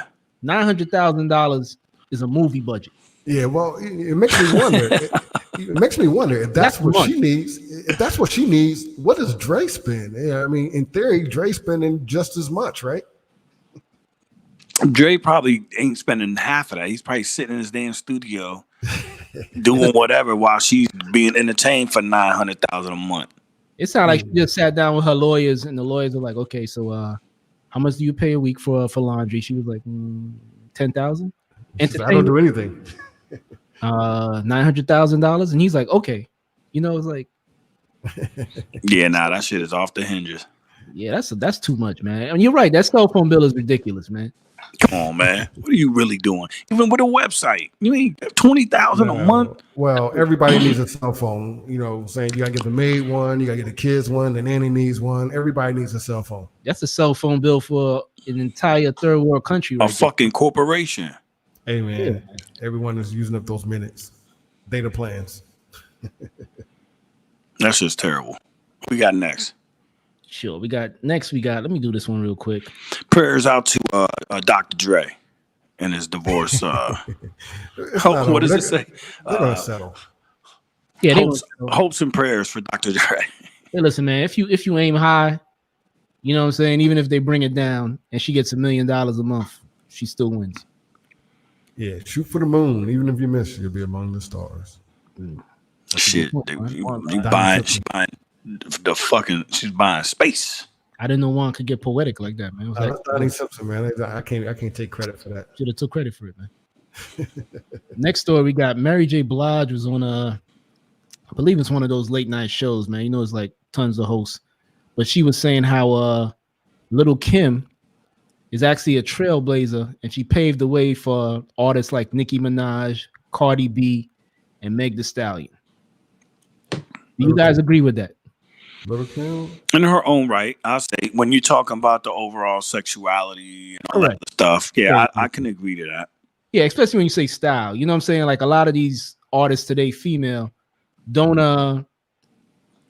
kind of fashion their style after the Queen Latifahs, the MC Lights, or the icons who we had on early. They definitely rap like Little Kim. Nicki bit the album cover, bit Little Kim's album cover, the pose on Little Kim's album cover. So you can, Yeah, pretty much, man. I mean, and like when Cardi B and Megan did WAP, I mean, Little Kim been doing that. Right. So, yeah, I guess she has a point there, man. I can't disagree with her on that. Yeah. And I'll be honest with you. Sorry about that one. Go ahead. Go ahead, Architect. Nah, as far as Megan Thee Stallion, I'll be honest with you. I don't think still haven't heard anything. That just goes to show you, where I put my ears at. But I think I seen a picture of her because we posted something, and that's about it. And that was the first time I actually heard of her, to be honest with you. I was gonna say, whatever happened to the girl who sings "My Neck and My Back"? Since she should get an award. No, Kaya's still around. She's still around. I never knew her name. Kaya. She do podcasts, and she stay shooting shots at Trina. I don't know why. Her and Trina got this little beef going on. It's crazy. Yeah, that video is actually crazy back in the day. That "My Neck, My Back" video is like in a barbecue. Then when you heard the unedited version, it's like "My Neck, My Back." That's it. That's a Yeah, drunk. you know. You record that shit drunk, and then you wake up as a hit. Yeah, I was like, what was up with this video, man? And people was like, this shit was hot, but I was like, I thought it was okay. Yeah, man. Next story, man. I mean, John Harp is probably gonna like this one, man. It's gonna be Atlanta based. T.I. urges people to ditch Cartier watches and Louis Vuitton swag to buy property instead. John Hart, where you at? I know you got something to say, John Hart. I have to agree with T.I. on this one, man. But I mean, that's kind of a no-brainer, right? Like to us. Well, somebody responded when I saw the article posted on the page. Somebody made a good point. They said the only people buying that shit is them because nobody else can't really afford it. But that's the thing. I was talking to Don Juan. I think a lot of people don't have they're not educated on real estate, man. Sometimes, you know, the amount of money you pay for first month, last month security deposit is a down payment for a home. But I think a lot of people are not educated on real estate. Yeah. You know what I'm saying? Oh, speaking of real estate. Hello. Man, what up? Background too, man. Yeah, you know how it goes. I think a lot of people don't have they're not educated on real estate, man. Sometimes you know the amount of money you pay for first month, last month security deposit is a down payment for a home. But I think a lot of people are not educated on real estate. Yeah. You know what I'm saying? Oh, speaking of real estate. Hello. Man, What up? Yeah, you know how it goes. I'm catching a little bit of feedback. I think we got the. Oh, that's my fault. Yeah. Jeff? Hey, John Hart. I don't really get. John Hart, I would get down with the top 20, bro. I kind of stay him out some lane, but it's all right. You know what I mean? Respect. I let the guys handle that. Okay, what he said? Y'all hear me? John Harp said I got to listen to the top 20 at least once a quarter just to stay aware. Mic check. Can y'all hear me? Yeah, you good. Now, man. Okay. Audio coming through all right? Yeah, you good. You coming through good. Can you hear us? I can, man. That was my fault. I don't mean to mess up the stream. Y'all got a wonderful broadcast going here tonight, man. No problem. Definitely enjoyed that guy Gadget, man. I'm gonna have to check him out, man. He was dropping jewels on us, man. Real jewels, man. You got to watch this back and repeat. You know, saying shameless plug there. Yeah, for sure. Yeah, I just wanted to give my 2 cents on T.I. You know, as a real estate agent, I definitely agree with the brother. You know, encouraging more, you know, Black folks to spend their money wisely on property. However, you know, I did listen to his Instagram post, and you know, he was mentioning about using, you know, money from the grants that people are getting to purchase real estate. And the reality is we got big problems out here in our community, you know, as far as what you really need to do to qualify to buy a home. You know, a lot of people have credit issues. From what I understand, those grants, you're only getting 10 grand pretty much. And 10 grand is not going to be enough for a down payment on a house. So, I mean, while in, you know, as an Instagram post, it sounds right, you know, it sounds good, but in reality, you know, you're going to need a little more money to make that happen, you know. So I commend the brother for, you know, saying that, but I just want people out there to be a little bit more educated on what it really takes to buy a home. What you really need to think about are, I call it 4 things. You need to look at your credit. You need to get your credit up. You need to at least be at a 620, preferably a 640. That'll get you going. Whatever amount you can afford per month, just say it's $1,200 or whatever. You're really not going to buy a house in this market for that cheap per month and really get something that you want. So let's bump it up a little bit, just say 1,600. So you really need to qualify for at least, you need at least 48. You need to be bringing home at least 4,800 a month to satisfy the debt to income ratio. The other thing you need to look at is your down payment.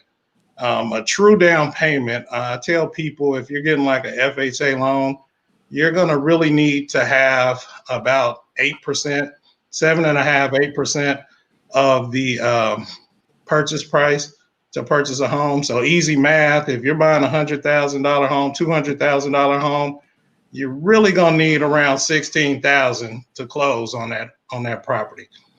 So that's the other thing. And the fourth thing that they look at is your back end ratio. So you want to add up your monthly expenses, what is on your like on your credit report, your student loans, car notes, all your credit card bills, and that new mortgage that you want. That can't be more than about 50% of what you're bringing in for an FHA loan. So yeah, hey, I'm sorry, Sean P, call in, man, call in. So I was just saying, take care of those four things. You can become a property owner. But, I just want to educate the hip hop citizens audience a little bit on what it really takes to purchase a house in this market today. Hey, so Sean P says, could you speak on the first time home buyer programs? So that is a little bit of it's not reality for a lot of people. First time home buyer programs, for the most part, if you're looking at first time home buyer grants, click the link, Sean, down there at the bottom. You're going to have to, you can't make more than the median income for your area. So in Dallas Fort Worth, our median income is about $52,000 a year for a family of four. So if it's a first time home buyer grant, that's the most that household can bring in before you qualify.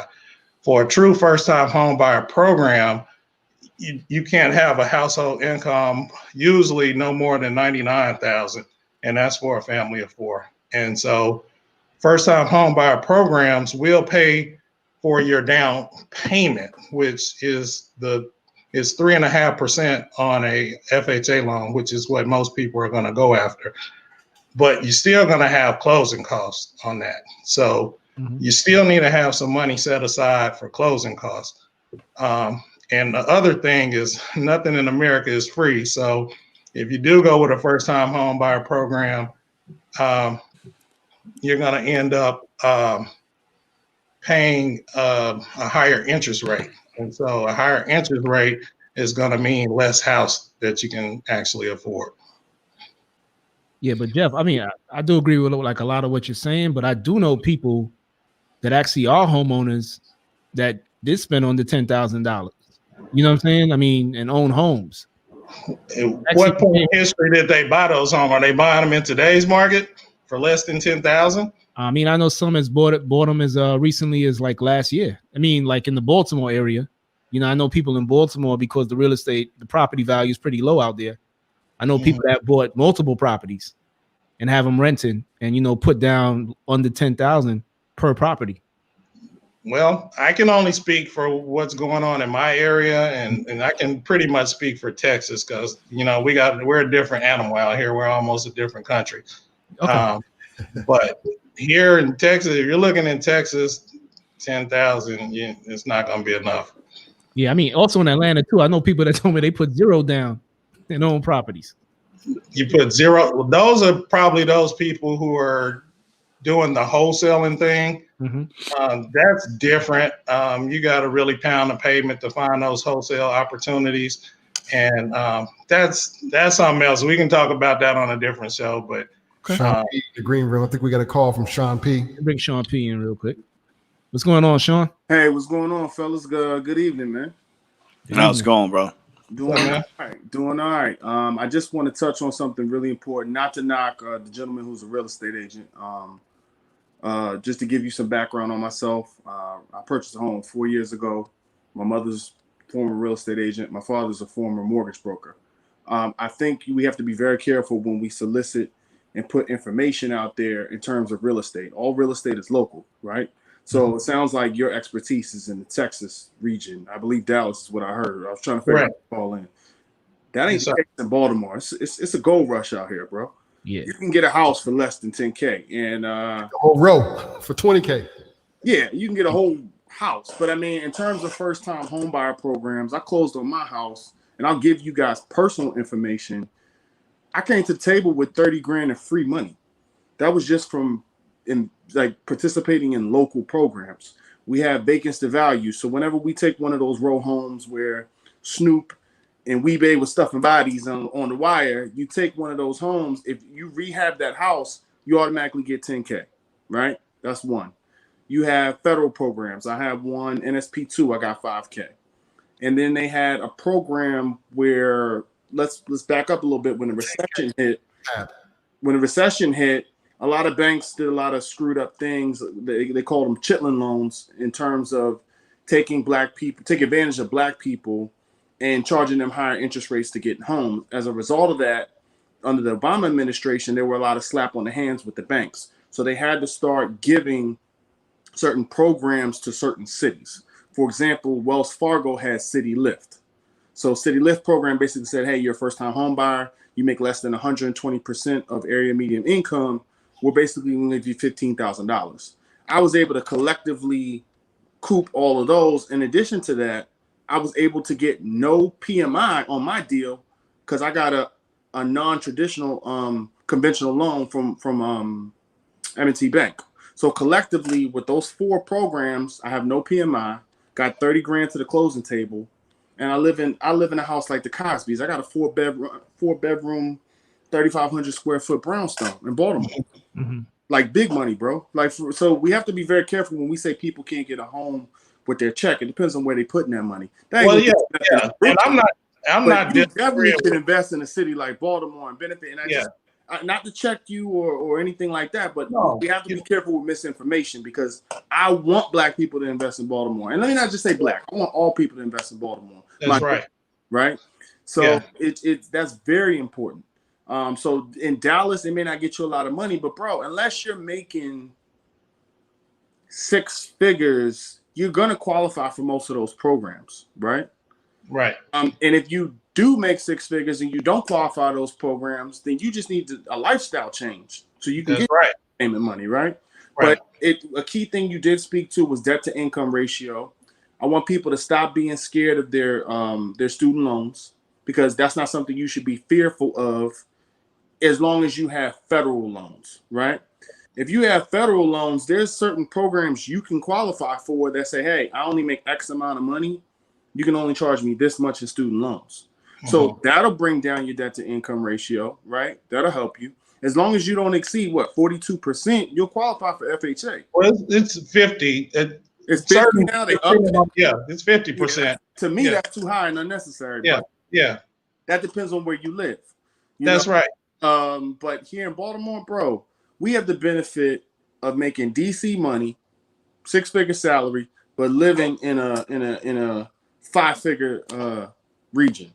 And it's a 45-minute commute. I heard my man saying he makes like a 60-minute commute to get out there or something like that to get to work. But no, it's opportunities out here. But anybody can get a house. If you want a house, you can get a house. You just may have to figure out what city you want to live in. That's all. I had to speak. Well, I agree with you, brother.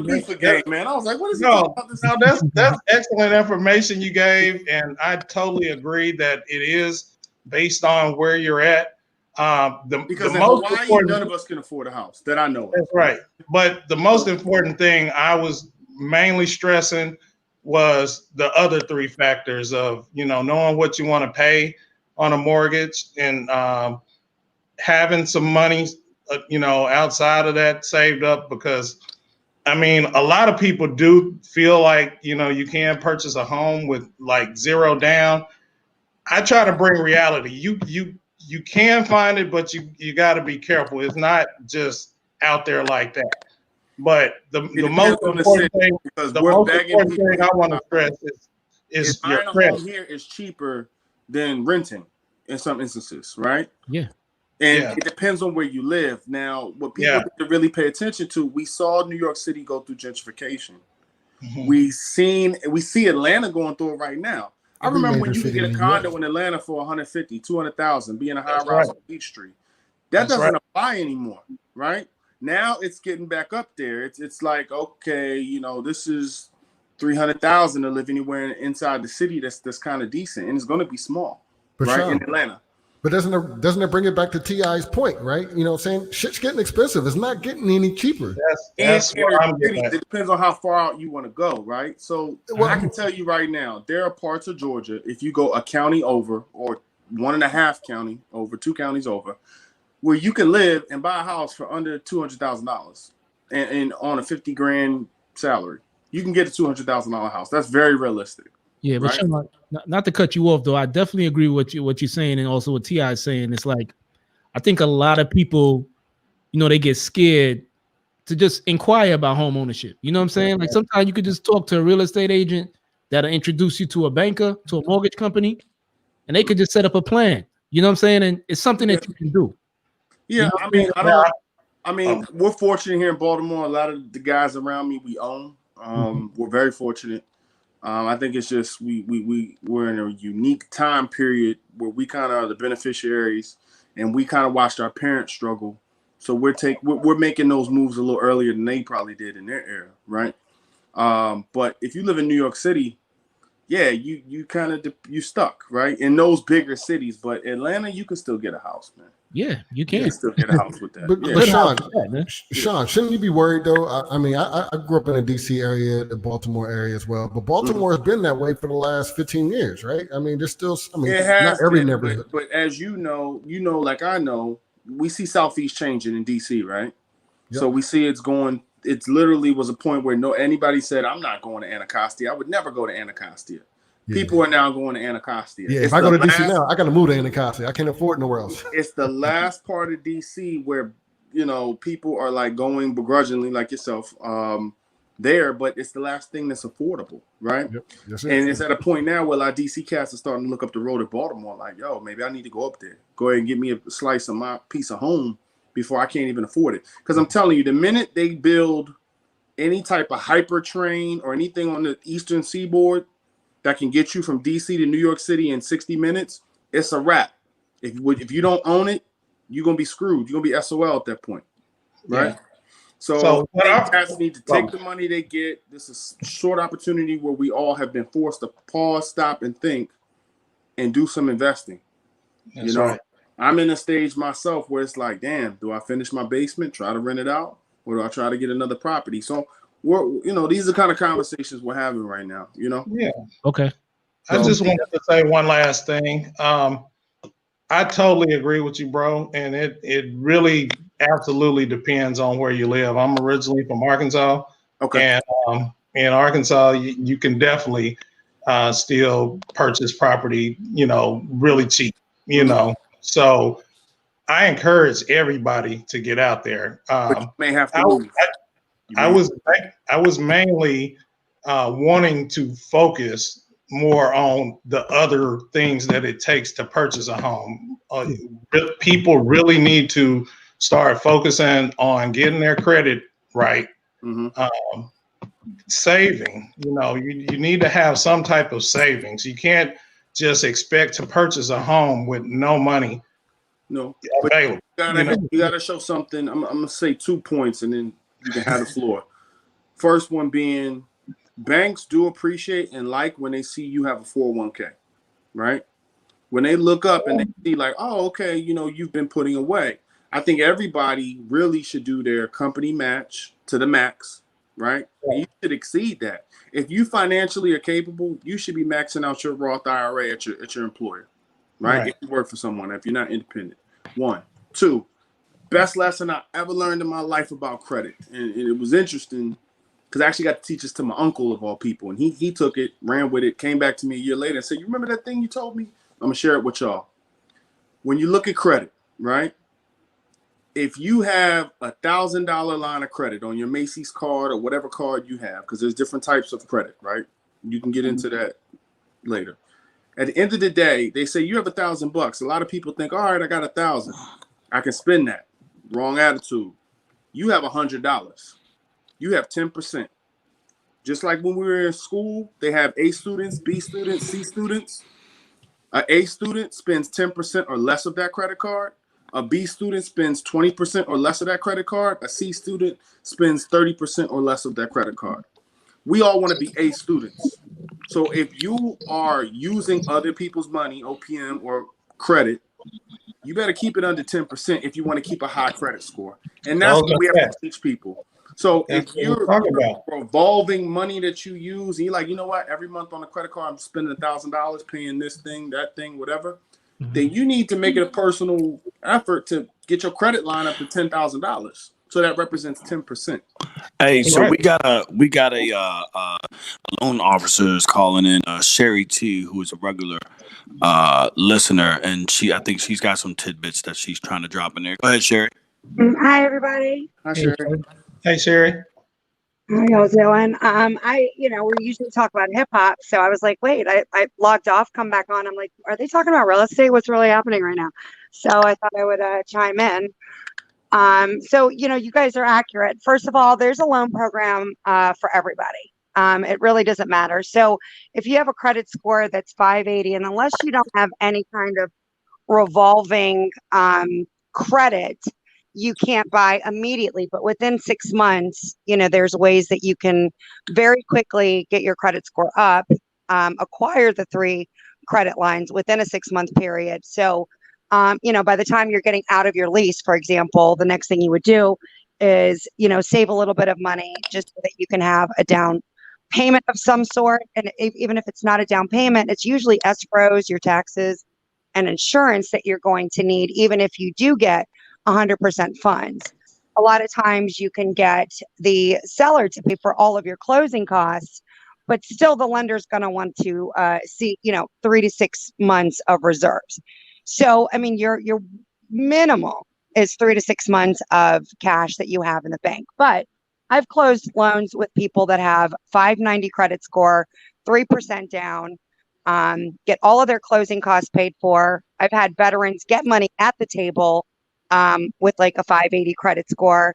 So it really does depend on your situation. My advice is to find out because 9 out of 10 times you can get a home.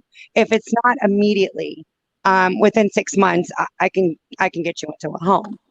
And I've been doing this for about 20 years. So, I mean, there are some basic things. So typically you do want to have more down payment because what ends up happening is that 20% that he's talking about, these programs, yeah, they'll give it to you. But again, nothing's for free. So if you were to put down 3%, for example, and qualify for, say, a conventional loan versus an FHA loan where there's a higher PMI, they're going to jack that price up on that second. Those funds that you're receiving as quote unquote free money, it's expensive to pay back.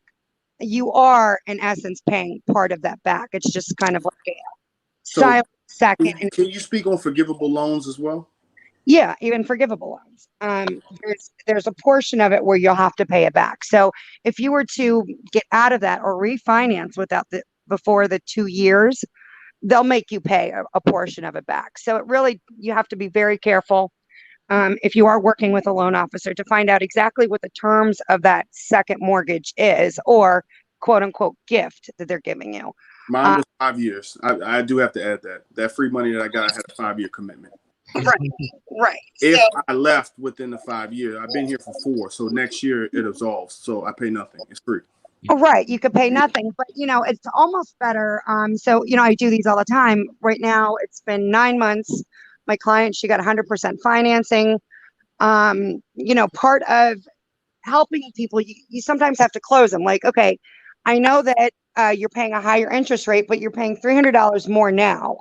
Within the next year, we'll refinance you out of it. So even if I bring you down from 6% to 3%, and you have to pay back that second, it's kind of like, well, they gave you the money. If you continue to pay for it, you'll still have to pay that higher interest on it. So it ends up balancing out, and you can end up finding out exactly, what your cost benefit is. For example, have an analysis done to see if it's worth it. But 9 out of 10 times you are going to pay less by purchasing by a lot. Buy that real estate, man. Buy it. Yep. So we got all this knowledge coming in, right? We got real estate agents, we got loan officers. I think it's important if you guys can in the comments put your information, websites, whatever we can offer up to the audience out there. To share the information. This is good information that's being shared. I'm sitting here learning. I feel like I'm in a class now. I went from doing the interview to being in class. This is great. Absolutely. I mean, any questions anybody were to have, whether you're my client or not, I would be willing to answer any questions to help people buy. Like, I want to empower people. That's why I stay in the business. Otherwise, it's pretty hard work. I've been in it for a long time and I get pretty beat up. But the fact that I can help people get into homes and the happiness that it brings by owning a piece of property, a little bit of land, a little bit of power, when we're really not allotted a lot is pretty amazing. Cherry, what city are you in? I'm in Maryland, Rockville, Maryland. Rockville. So you're MoCo. Okay. Yeah, I'm Montgomery County. Okay. All right. I work for a huge company. We're licensed in all 50 states, and I actually have a PR request from Ma Dukes and Tony, actually, architect. They want to buy a house. Really? In Puerto Rico, and he's like, "Can you do PR?" I was like, "I don't know about PR. It's the one state I don't know about." But. So she said Ma Dukes and Tony. She's speaking about Jay Dilla's mother. Oh wow, that's dope. Okay, that's super dope. But yeah, I'll wrap it up and get out of here. But yeah, I mean, this is all good information. Everybody is, speaking truth. I'm not disagreeing with anything anybody has said. My main thing is definitely empowering the people and making sure that, you just do the responsible thing. The things the brother was talking about with credit, that's absolutely on point. Keep your credit around 10%. That will boost your score instantly. And I'm sure the loan officer can speak to this as well. Be responsible with your credit, because that's what's killing us more than anything else, even more so than the down payment and all that. Because as the loan officer was saying, there are ways that we can help with the closing costs. We can get seller assistance. Sometimes loan officers kick in, depends on absolutely. how good the loan officer is. We'll get you to the table. Everybody will pitch in to get you to the table. Everybody will help you. There are definitely a lot of programs out there. Just got to be careful and, just get with a professional, and we'll guide you through, each of those programs. But just, don't spend all your money tricking off at the club, buying bottles, showing out, buying whips, get you a piece of this earth first before you start, wasting your money on these depreciable assets. Get you something that's appreciating. And, absolutely, I agree. That's what I do want to add about the credit. One bit of advice that I have for you: anything that you spend in terms of cash every month, like your gas, groceries, cigarettes, whatever. Yes. Add on your credit card, max it up, put all your cash on there, pay it off every month, so you're not paying interest. Yes. That will give you immediate power boosts every month. That'll give you a little bit. Then you want to stay below 40%, and then because they work together, right? The credit company works with these agencies to get you into debt, right? You're screwed. So if you don't use the credit card, you end up losing points. So that's the way that the system is built. So you want to kind of manipulate them instead of having them manipulate you. And that's the secret. So, you use your credit card, you pay it off. And then when you use your credit card, you want to transfer, pay them off, get a better situation, have one that's below the 10%, right? So they know that you have the discipline. And then you want one that stays about 30% because you're actually not using it. They'll hold it against you. I've seen credit scores drop by like 100 points. And they're like, I've been paying on time. It's amazing. But you're saying if you don't use it and they close it, that's what you're referring to is when it drops 100 points. Yeah, and if you're not getting into debt, if you close it, first of all, you never want to just close out accounts. They like to see that you have accounts that you use every so often. You also don't want to have them sitting there because that will be detrimental to your credit as well. We'll use it, but I mean, you could buy, like I have a credit card, $5,500. I don't use that particular card, $5,500. I just buy a candy bar on it once a month or something. Exactly. Just make sure that they're reporting, right? Because if they're not reporting, your score is not going up. No. But I just wanted to just have some Actually, no. I don't even buy candy bar. I have my Spotify set up on it. So that There you go. $99 charge every month just comes on that one $5,500 line of credit. That's the only reason I don't buy the annual with Spotify, because it just keeps that account active. It's worth the extra $30 a year or whatever to keep show that activity for me. It is. I mean, you don't want to give them all your money in terms of interest. I personally, I kind of don't care about my credit. I know it sounds crazy. I'm in the business, but I don't really have credit because I refuse to be manipulated by them. Because I know that if I want to buy a property within 6 months, I'll get my credit to where it needs to be. You know, I've got 1 or 2 trade lines. A third one, also, if you have horrible credit, you can just get a secured credit card, and within a year, your credit score will go up. People will start sending you credit cards, like a rush card. Yeah. Like you buy your own money, pretty much. Yeah. You know, not a link card for you people that's in Chicago and stuff. You can't use it. That don't work. But that works too. It's a slight science to it. It's not super complicated. It's just stuff that's not taught to you in school, when it should be. Just little details. It's pretty simple once you understand it. Yeah. Because I think 30% is representative of what you spend. Another 30% is the history of it, and then another 30%. You could probably speak to that more. Yo, so we have a question. Should you pick your significant other based on their credit score? I don't know about the credit score. Yes. I definitely would have that conversation. I would say that that's first date. Whoever has that, do it on the first date. Is your money fun? Marriage is an agreement. Remember that. It's a business. It's a business arrangement. Absolutely. It's a business arrangement. You go to the courthouse.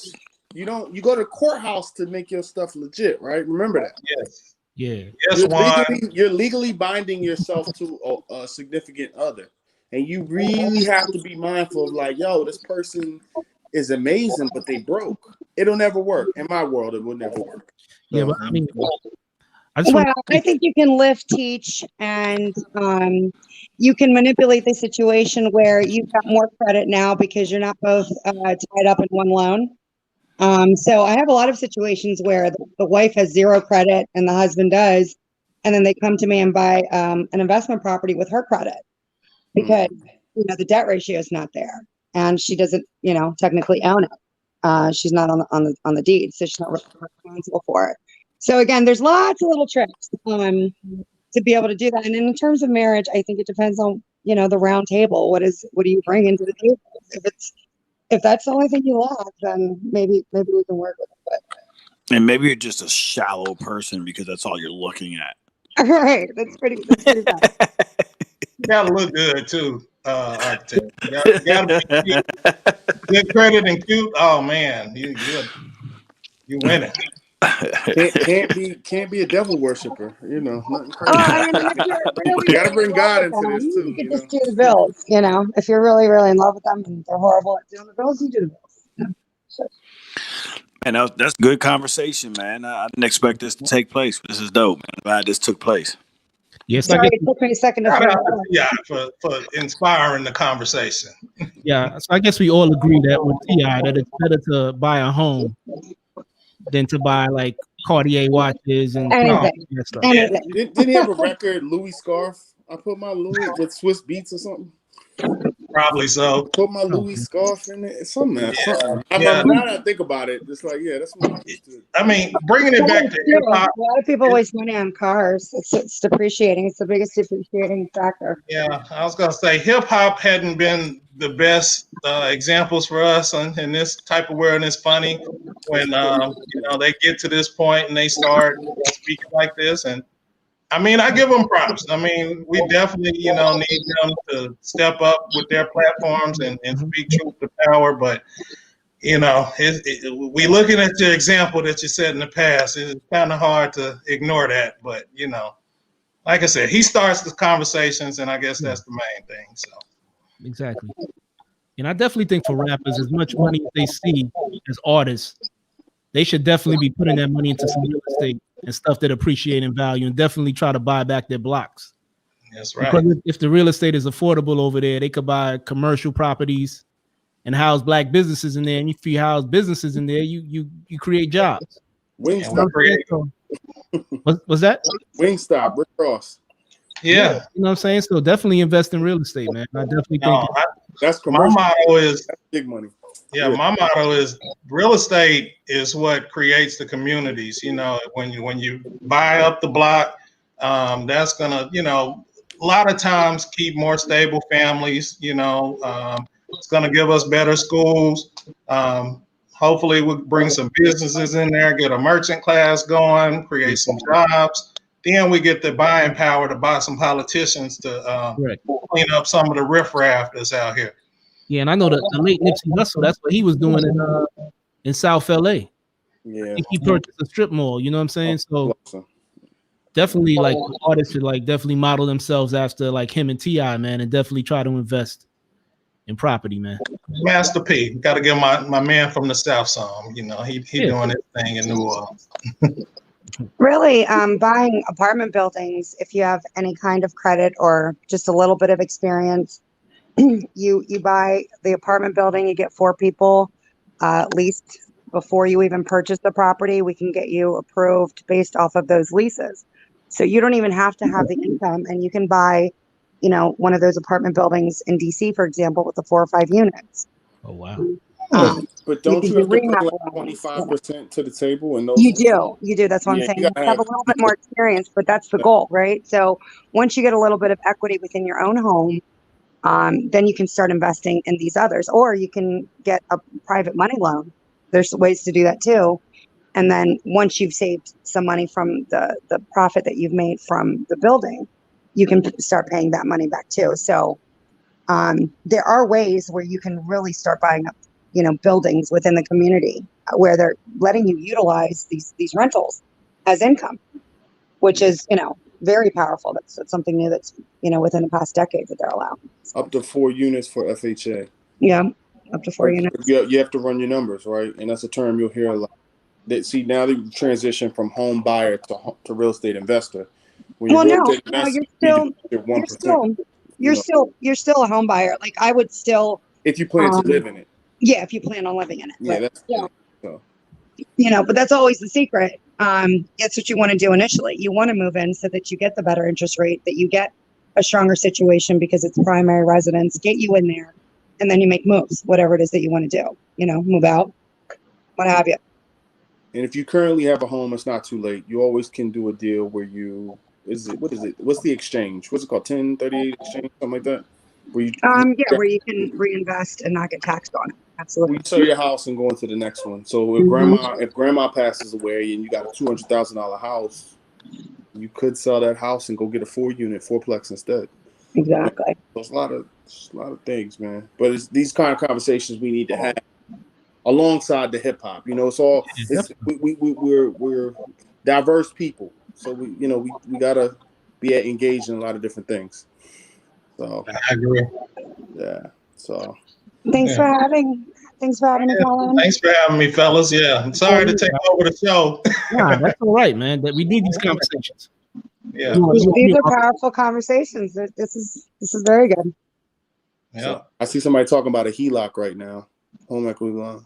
Yeah, that's another tip and trick. Yeah, I didn't even see that. Yeah. That's dope too. I mean, if you have that bandwidth, if there's equity in your home, you could pull cash out of your existing home and put it into investing, you know. But I mean, it's really your risk factor, your tolerance, just being mindful of the market and learning it, and taking time and learning it, right? That's right. The secret is working with somebody who has experience that you can trust to advise you, pretty much, because there's so many different options to look at your specific situation. Everybody's situation is completely different, so you never know what you can qualify for. Somebody had a good question for you about an LLC purchasing property. For me, yes, yeah. You can purchase property in an LLC's name, if that's the question. Is that the question? I can't see anything. I don't know why. You can't see it. Yeah, I just see it kind of tickering across the screen. Yeah, but I think that the key in that, and just like you got to get your credit up for your personal home, you have to get your what's your business line of credit? You have to get that up. What is the name of it? I can't think of the name of it right now. Well, you don't actually, because you are still liable. It's just not within your name, but they do use your credit. So you don't even have to establish the business credit. You don't have to establish business. No. Okay. Yeah. You can do it in the LLC's name. That's just how it's recorded. That's what EIN tax ID. Yeah. Yeah. Hey, look, Don Juan, you're gonna have to start paying for some of this damn advice. Don Juan over here trying to get free shit. Look at him. He got a Look pen at and a pad in the background. Chopped in the background. He's over here acting like he like part of the studio audience with a notepad. That's all right. I'm looking at him right in front of his mic too. Should be taking notes. If not, call me. I have the answers. I'll be happy to help you. Just pay it. There you go. When you get on, help others get on, man. You know. So free advice. No doubt. Yeah, but thank you all for calling in. Thank you appreciate y'all for having me, man. Appreciate it. It's a pleasure. All right, guys. All right. Bye. Later.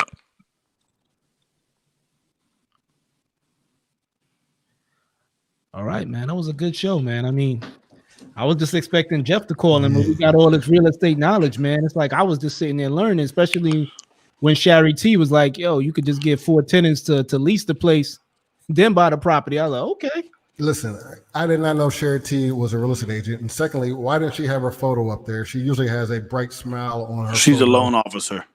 She's a loan officer. Oh, officer. And she's been in the game for a minute. Pretty dope advice there. Absolutely. I'm trying to get the free advice because, hey, information is worth money. It's valuable. That's why, Anderson Realty Group is successful as they are. That's why Shari T is successful as she is as a mortgage lender, because information is key to any real estate, getting it ahead of everyone else. And I think that was pretty awesome. Pretty awesome, man. T.I. is sparking a great conversation, and much thanks to you too, Dialect. Yeah, man. Is it go, Jeff? Oh, I'm still here. I was trying to get out. My fault. Oh, my bad. Let me thank you. Oh, she's a mortgage banker, not a loan. Okay. Mortgage banker. Oh, okay. Shari T. A mortgage banker. See, again, that's something I don't know the difference of, and maybe we got to invite Shari back. Maybe we got to open up a segment and get Shari on here, and she can give us a 411 on the loan products, because I think one of the key things that we talked about, Dialect, is understanding the various loan products that these mortgage bankers are offering, because not every mortgage banker has that program. You might have to go across the street to XYZ instead of ABC to get that special program. And I think that's something that I would like to hear Shari speak more of. Yeah, but I guess we had that time where we about to close up, but I remember there was a rapper by the name of Cool Breeze. He used to run with the Dungeon Family back in the day. That's Outkast and Goody Mob, and he had a song called Watch for the Hook. But I remember he had a line in the song where he was like, I know a whole lot of brothers in the rap game, but most of them are in it for the shiny things. They want to snatch your 10, maybe stack about 4. They want to live in a house, but don't want no grass to grow. And I was just thinking to myself, that was a dope metaphor, because he's like, all of these rappers want all the shiny things. They want the big houses, but they don't want the grass to grow. So I think that was definitely a metaphor about investment. You know what I'm saying? Which is what T.I. is talking about. You know what I'm saying? Absolutely. When you buying all the shiny things, it's no like ROI in that. You know what I'm saying? But if you focus on real estate, that's where the real money is. And like I was saying earlier before Jeff came on, that sometimes you rent an apartment, you paying first month, last month security deposit, and in some states that's like the down payment for a house. And they say you live in that house for 10 years. When you leave, you taking away the equity with you. When you leave that apartment, the landlord could be stingy and not want to give you the security deposit, so you walk away with 0. So sometimes I think it's better to just inquire about home ownership. You know what I'm saying? Don't just assume that you can't own a home. Find out first. You know what I'm saying? I was one of those people that didn't think I could do it. And that's the greatest thing I did, because when I went to the loan and John Hart. And here's the thing is, they ran my credit, and I didn't even know about this stuff. I had a freaking tax lien because I owed tax money in DC, and I just used to ignore the mail. And then when I moved back to New York, they never sent me any follow-ups, and I had a tax lien I didn't even know about. Wow. So now I start checking my credit every year, You know what I'm saying? My credit score is going up. And now I definitely want to focus on investing in more properties. You know what I'm saying? And I remember my professor, she told me, she said, make sure when you invest in a property that you're able to pay off the mortgage even if you have no tenants. She's like, that's the key. You know what I'm saying? Because God forbid you don't get a tenant, make sure you can still cover that mortgage on that second mortgage on your own. So I'm definitely looking to investing in a property again. All this talk about real estate had me thinking, where's Dave Simon? Because Angela Yee always talks about how she's paid off her mortgage. And, you know, I often think like, wow, you know, that's nice to find someone who's paid off their mortgage. That's pretty impressive to be in New York and pay off a mortgage. Well, yeah, shout out to John Hart, man. Yeah, definitely, man. Atlanta is rubbing off on me, man. You know, I lived in New York for all those years, man. It had nothing. The moment I moved out of New York, I felt like a king. So me too. I came south, man, and yeah. Then when I moved south from the East Coast, from New Jersey, I felt even more majestic. So definitely, man. He said majestic. Hell yeah. So, listen to the words. Dude left the big city. He said his vocabulary changed and everything. Yeah, he left the big city and everything. He's losing the dialect. We got to call him dialect 404. I just go back to New York for 4 chicken wings and fried rice, man. That's about it, man, and come right back. Some mumbo sauce and that's it, because I can't find that in DC. I mean, I can't find that in Atlanta. I can find that in DC though. Well, so we wrapping this thing up? Yeah, man, we got to wrap it up, man. I know we're gonna talk about the Conway album, man. You know what I'm saying? But real quick, how many stars you giving the album? What was your best track? You in the chat room. What was your best track on the Conway album? Yeah, that's true. That's why I told Sean P to call, and I told him he's going to talk about Conway. But I guess we could bring that up next week. But quickly, my favorite joint, man, was Lemon Squeeze, man. I always wanted to hear Wu-Tang and Griselda collabo. I wanted to hear more Ghostface on one of their beats with like Conway and West Side Gun. But I thought Method Man did his thing. It's changing bars with Conway, man. I thought Meth still got it, man. He's a big time actor now. Yeah. We definitely got to run that back. I thought Lemon was my favorite joint until I heard Spurs 3. All right. So the Spurs 3, that was my joint right there. I'm gonna have to go and listen. I haven't got to listen to the whole thing. I think I got 3 joints in, so I got to give it to. And just a minute, he also has like some classic producers on there. He has Havoc, Rock Wilder, Eric Sermon, Crisis from Jericho Jackson, Alchemist, and Primo. So you know what I'm saying? These are like some new cats that are able to like bridge the gap. They could do it. He has a joint with Hit Boy.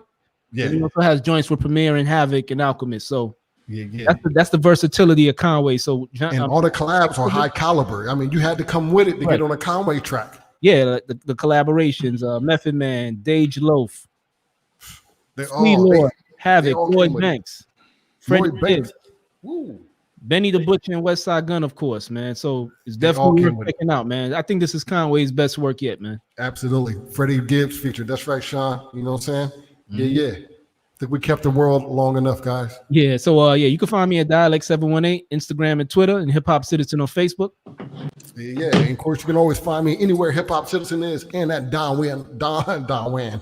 Juan D Mac on IG. What you say? Dan Wang? That's my Chinese, Dan Wang. Oh, nah, bro. Sorry, we like China. What up, China?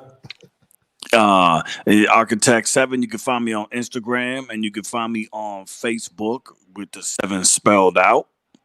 And that's it, man. Good night, everybody, and thanks for tuning in, and thanks for all the real estate advice, man. We got to definitely, Juan. You need to set up that get a show, man, and get that shit popping, man. We need to get that going. We need that. Right. We got to have Architect Dialect. We're gonna make it happen, baby. Best believe. Thanks to Sherry T. Thanks to Anderson Consulting, and thanks to you, all the people watching. Sean called in. Thanks to John Hart. Yo. All right, y'all. Yeah. Peace.